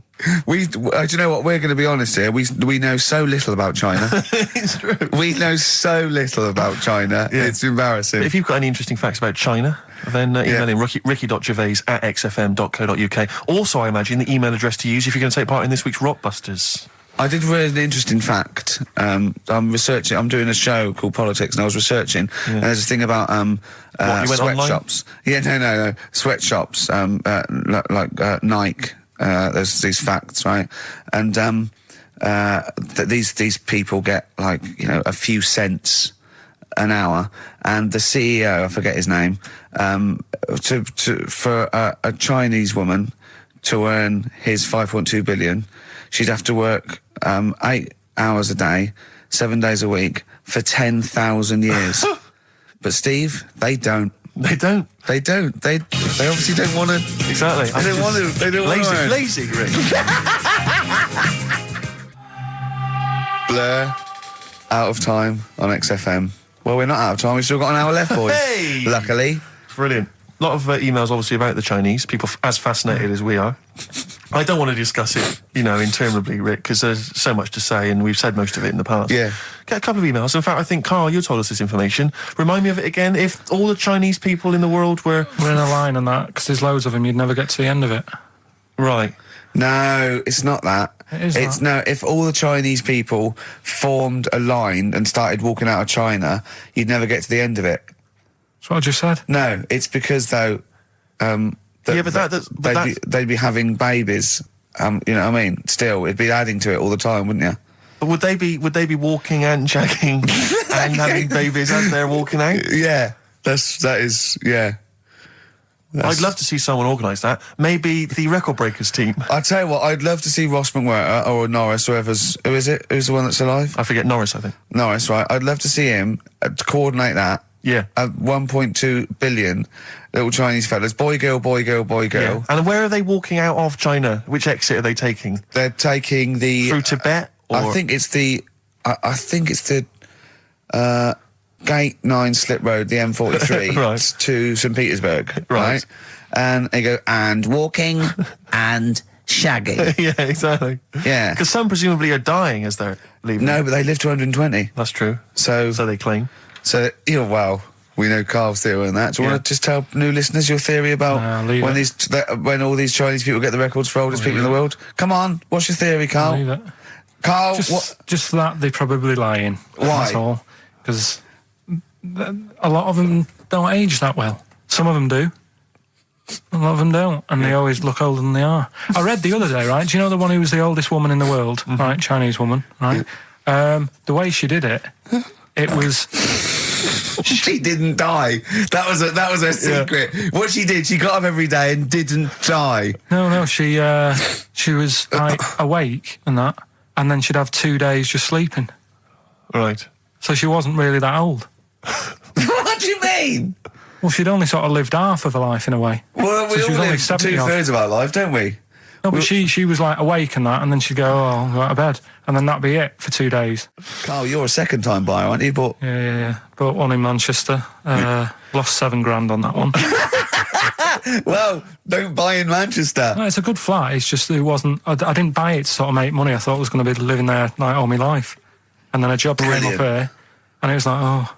You bought your first flat in Manchester. You assumed you would be living there for the rest of your life. Well, I wasn't in a rush. Play record, you're an idiot. Hang on a minute. So have you got a property portfolio? Have you got the 2 houses now? No, I've got rid of that one. Oh, you sold that one? Got this flat. £7,000 loss. Got this flat. I'll tell you something that is interesting. Hold on, though. What? £7,000 lost. Yeah. It's a flat in Manchester, but it could only cost about £8,000 anyway. Right, Steve, something they do now, right, they've got to do by law when you're buying, right? I was looking at one in London, right? It's haunted. They've got to tell you now. Right, don't talk shit. I'm telling you now. Play a record. I'm telling you now. Yeah. There's no such thing as ghosts. That is ridiculous if that appears on a legal document. Right, if there's anyone who sells flats and that, does that for a living. Yeah. Right, email in, because I'm telling you now, that is a fact. She sort of dropped it in. I said, oh, nice feel here. And she said, yeah, well, that'll be the ghost. Just dropped it in, that's all they've got to do. And then I was like, what? And they went, oh, yeah. That's all I've got to do, is it? So that's the legal thing. Did you drop it in? So in court you go, did you drop it in? Yeah, I dropped it in. Play a record, you're an idiot. That's David Gray, and this year's Love. If you're in love, I hope it lasts. It's only January. What you got for us, I just thought we ought to maybe go through some of the emails. I mean, I don't want to query the calibre of some of the emails we get sent on this show, but here's a typical one, Rick. Go on. There's no name, it's just from Glico. That's his email address. It's just a question to you, Rick. Did I see you walking around Marylebone High Street last Sunday? Yes. Okay. Well, I don't know. Well, I was in Marylebone High Street last Sunday, yeah. Yeah, but did you see Glico? I didn't see Glicks. Okay. I didn't see the Glickster. All right, this is one from M. Ricky, what do you think of Richard Bacon's show? I can't decide if he's better than you.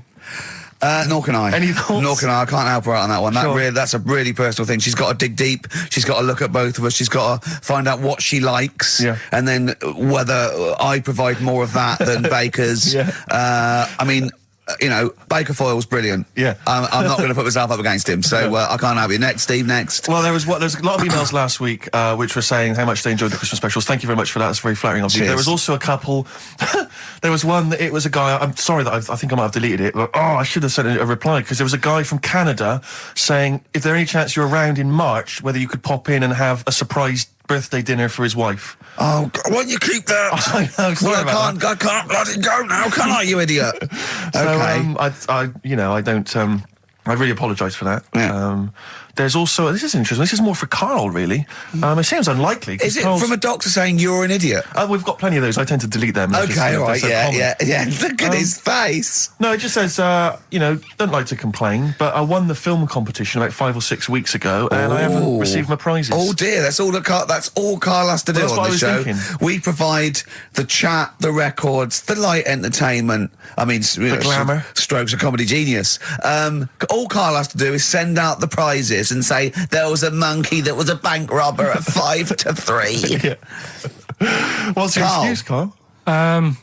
Do you remember her winning? I've got all. Well, you're calling her a liar? Well, I am, because I don't remember ever seeing. Right, he's calling her a liar. So Joanne Ogden, you're claiming, is just making this up. She sent this in on a whim, trying to fool us and get some cheap tat. Wow. I don't believe that. I don't believe anyone would lie to try and get knowing me, knowing you on VHS. I really don't. Well, I'll look in the records, because we keep all the details, so... Do you know what I mean? Right. Well, one of you's in the wrong, and do you know what? Knowing you, Carl, I don't think it's Joanne. No. Has anyone else ever emailed in saying they haven't got the Loads of bag of times. crap? No, they haven't. They haven't. Well, Yeah, but So- one mistake's one too far, because that's one person. So, you know, you might send out 30, but that one person, that's the first time they've won a competition. They want the history of Wind narrated by Donald McIntyre on VHS. Yes. And, you know. Stephen King's It on Betamax. Yeah. No, they sometimes they want the best of Primal Scream on a cassette. Exactly. So, you You've know. got to make sure you're sending these prizes away. Final email from Andy. He says, the webcam is pointing at the ceiling. Is it because the air conditioning vent is more exciting than what happens on the show? Let's put that down I now. think that's I'm gonna absolutely do that right. now. Hold on a minute. Now, just if someone is that good. People love the webcam. I don't know what they're interested in, because all I get is a picture of Carl's big head. It's not as big. It's just round. Oh, Get it right. yeah. Carl, I'd like you to play the next tune. I got sent a little cheeky primer for The Cure's Join the Dots. It's B-sides and rarities, lots of stuff from them, from all over the ages. And it's amazing how good their B-sides are. Here's one of them playing. Yeah. Oh, proper rock band. Best band since Thin Lizzy. The Darkness. Well, big words. Growing on me. XFM 104.9. Bit rash, I think. R. Gervais, S. Merchant, K. Pilkington. With a little bit of I know for a fact that Steve is getting a little bit sick of Carl's attitude. Oh, his attitude's appalling. I quite like it though, because it's straight away friction, and he's sort of like, you know. To be fair, I genuinely don't think I'm the culprit in this. I think I come in and I just ask him a simple request. Yeah. And immediately on my back. Whinging, moaning, whining. I don't know if there's any evidence. Well, it's funny you sort say of that actually, because in a support any of my survey, it complaints. came up this week. It's quite extensive. Mancunians take more sick days than anyone else. Mancunians take more sick days than workers in any other city in Britain and Ireland, according to Manchester-based employment firm. Survey by Peninsula found employees in Manchester take 11 sick days per year, whereas closest rivals Edinburgh and Dublin take an average of 9. Liverpool, Newcastle, Birmingham, and Cardiff only 8. Is Reading mentioned there? Or No, Bristol? it's not even in there. They don't take days off. London is only 7. So the point is, I mean, I don't know you can take anything from it, but if you were an employer and you had a Mancunian and a Liverpudlian and they were equal on everything else, but you really couldn't afford them to be away, Liverpudlian's going to probably be away for 8 days. Sure. The Manc's going to be away for 11, phoning in sick. And So what can you, just well, the point analysing the is data there, what would you extrapolate from that? I really don't know. I mean, call if you've got any clues, or email us in if you've got any. I don't know why I think maybe, I don't know, Mancunians I don't really know many people from Manchester. Well, I only know one, but I know he was off sick because he put on wet trousers and he got a cold, I think. Yeah, well, he just said he didn't come in for he left early as well once. Yeah. But I don't know. I mean, that's the survey. I don't know. I mean, it's evidence because it's statistics, so there you It's go. guaranteed evidence that that's So, proof. any thoughts on that? Ricky.Gervais at xfm.co.uk. I mean, oddly enough, you're from Manchester, Carl. I am, What do you think? yeah, What are your funny, thoughts on that? On what? Sorry? On the survey. Oh, wasn't really listening. Sure. Well, Mancunians take off more sick days. They call in sick. I mean, presumably spuriously. Yeah. I mean, because they've got the same body. They're biologically the same. So they're obviously making up. They're lying. Yeah, They're some of the days. Maybe there's just the 3 extra they're making up. Yeah, they're moaning. Probably because we work a lot harder than the others, so we're tired, so you're sick, so you need time off. Probably. Seems unlikely. I mean, the Scousers, to be honest, take them on, let them work in your office. But you know how many computers are going to go missing? Right, that so offensive. Is offensive. Right. This is a survey that proved. You just made that up. You just carried on the myth that Liverpudlians thieve. Now that's not true. That is not true. Well, it's not. Well, some of them do. There's been no survey that you're more likely to thieve if you're from Liverpool than if you're in Manchester. So that hasn't been proven yet. So all I've got is the evidence from a survey of, I think, 3,500 people.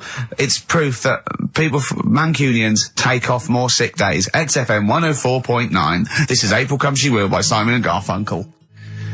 Simon and Garfunkel, April Come She Will. A lovely love song there. The X-List was all about sort of like sexy songs because of death of Barry White, of course.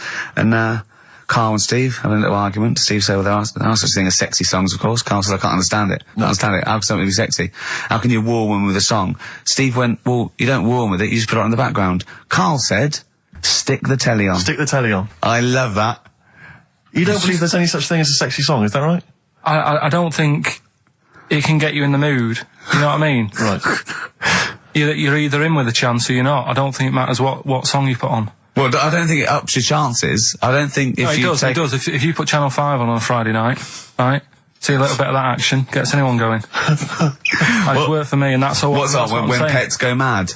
No, you know, like, I don't know the titles of them, I don't look at the titles, but... What about the show with Chris Moyles? Do you mean the kind of erotic thrillers? Yeah, put one of them on, that gets you going a bit. I might be tired and that, but... What does the woman go, oh, that's an idea. Hey, that's an idea. They're normally called something like illegal briefs. And they're normally about some kind of female solicitor who's defending a guy who may or may not be a killer, but maybe in a former life they were lovers. It's always some nonsense like that, and presumably there's normally some gruesome murders. So how is that getting you in the mood? It's plot development. Yes, the narrative. I love narrative. Yeah. I'll tell you what, that's a lovely twist. I've got the horn. Yeah. Brilliant. So, if you're from Manchester, sorry about that. I mean, it is true. We weren't making that up. We weren't doing a stupid stereotype like Kyle did with Liverpudlians. It's just a survey that Mancunians take off more sick days. But they might be genuine. They might be sort of an iller people, or it might just be people who are in Manchester go, oh, I can't be bothered to go to work, it's rubbish. Whereas if you're in London, you go, I can't wait to go to work. What a lovely place this is. Some great jobs, don't you? Great jobs, don't they? Yeah. Rick, I know you're always looking, just to keep you abreast of, new developments in music, what's happening. Yeah. I don't know if you've got any plans this evening, but you might want to pop along to the Hope and Anchor in Islington. Why? Where, playing tonight, Restless Diesel. Please welcome to the stage. Restless Diesel. I mean, we've talked about it before, band names where you just have to imagine you're supporting U2, Wembley Stadium. It can never happen. Please welcome to the stage, and Restless Diesel. And after the first song, he goes, thanks, because great band before us, Restless Diesel. Yeah, a lot more of them. Exactly. Yeah, it won't happen, will it? Sure, they're a great band. I think. What's the tax on that? $5 in, is it? It's not telling us actually. But pop down to the Hope and Anchor. Maybe tell us how Restless Diesel was tonight. Yeah, just call in. Maybe call in on Christian show Monday. Just tell us how Restless Diesel were. We can make that a regular feature. Now, what's coming up on today's show? Well, listen, we got all the usual favourites. We got and some new ones. We got Monkey News. That's sorted. Carl told me. People are guaranteed Monkey News. He called in. He said, I've got some Monkey News. Brilliant. He's done that. I had to make sure. Then we got that. We've got some great tunes. I've got a great song from Tupac, some Cat Stevens, some Jimmy Webb, some Thin Lizzy. Can I surprise you with something from Aerosmith? And a little treat from Evan Danberg. We're quite rocky today, aren't we? There's a threat there won't be Rockbusters. Good. That's no threat. But we can bring back Educating Ricky. Oh. I mean, because it's sort of like seasonal, isn't it, our show? We don't want to, it's not like Ant and Dec's takeaways on all through the year. Yeah. They go away for a few weeks and we get something else like Ian Wright's, Friends Like These or something. You know what I mean? And so maybe Rockbusters, maybe not. Rockbusters on hiatus, but Educating Ricky always fun. If you've not heard that before. And I'll tell you what, Jane's Addiction, just because they rock as well, don't they? Oh, brilliant. XFM 104.9. Excellent, Ricky Gervais. Jane's Addiction, just because on XFM 104.9, broadcasting from London, where people prefer to only be off sick when they actually are ill. Sure. I don't think I've ever taken a day off sick. Except when I had that terrible tonsillitis. Is that when you went home, stayed with your mum and dad? Yeah. Why is that a problem? No, it's bad for health. No, I'm not saying it's a problem. It's bad for health. Yeah, I've got a loving family. So sue me. What do you make of that? The antagonism and piss taking is just like, oh God, 3 blokes in a pub. There's people listening. I can't go. Are there? Carl, what do you make of London? Because you often say you'd much rather be up north. Well, he wouldn't, or he'd go. Well, this is what he constantly says. You've chosen to live here. You've lived here for years. You've got a flat here. No. I chose to come here because I was offered a job that was good money. Yeah. I wouldn't have come here if there was no job. So you prefer to be somewhere where there's a good job, so you've chosen to live here. I don't like being here, though. Well, no, but you can leave. To what? Well, exactly! So you've chosen to stay somewhere that's better for you. It's not better for me. Well, it's making me ill. I'm not sleeping. Well, so you say you're ill, I think you call in ill, but I don't think you are. But I mean... Are there any stats to prove that? Well, yeah, because, you know, of the 11 days that he calls in sick, I reckon probably 7 of them are genuine. I'd love it if I drop down dead tonight. Honestly, I'd love it. If you drop down dead tonight, you know it. Why aren't you sleeping? What, you're feeling ill now, are you? That's funny, you weren't feeling ill earlier, but you read that, and you're suddenly ill. I'm run down. Well, you should take a holiday. Oh, yeah, you just had about 8 in the last 6 months. Oh, God! Why are you run down? Why are you run down? Yeah, what have you done? You sit in a little air-conditioned office. I haven't got time to tell you. Let's move on. Let's get on with stuff. What have we got anyway? Because we didn't have a chance to meet up this week. Me and Ricky could have done, but you said you were busy, Steve, so that's probably why you don't get run down, but finishing work at about 4 o'clock. No, so I could have had the meeting, but we gave you a time and you suddenly decided with very little notice that you couldn't make it. So make it meetings and that. Oh. So what have we got? What have we got? It's 1:20. What have we got? We're on till 3. Well, we've been talking, we've been doing well, we've been playing some great rock and roll, we've been playing some lovely songs, we've told them, we've explained a survey, just for employees, be careful. Yeah. We've, you know, put that out there, we put a shout out there, people know I mean, would you say it was probably safest if you are an employer to never employ Mancunians? Well, I wouldn't go that far. I wouldn't go that far because, you see, that's only an average. So I imagine some Mancunians, like, you know, Londoners, you know, are nice, reliable people. It's probably just a few bad eggs that throw the stats up a little bit. You know, people that would go, I'm not coming in today, I'll put on some wet trousers. Sure. All right, stay in bed. Yeah. Stay in bed. Yeah. You still got them on? Yeah. Well, pop them off. Yeah. Put them on the radiator and go to bed with a little duvet. That'd be the best thing to do. Yeah. So, all right, Carl? Right. What's your attitude? Is it because you're tired? Yeah. Well, why are you tired, though? You weren't saying that watching those Channel 5 films again, were you? I'll tell you what, me and Steve were having a little meeting yesterday over lunch about, you know, planning stuff for the show. And, Gary Kemp came up to me, started having a little chat about old times, and, I went, oh yeah. As he went away, Steve said, right, think of this. He said, Rick, don't take this the wrong way. Remember that sentence, don't take this the wrong way. So there's a right way and a wrong way I could have taken this comment. He went, nodded to sort of Gary Kemp and went, he's aged better than you. I went, well, how could I take that the wrong way? Yeah, it's not offensive. No. Well, the point is this. He didn't know me 20 years ago, so he's actually saying, Rick, don't take this the wrong way. He looks better than you do. Yeah, well, he does. But why say that, Carl?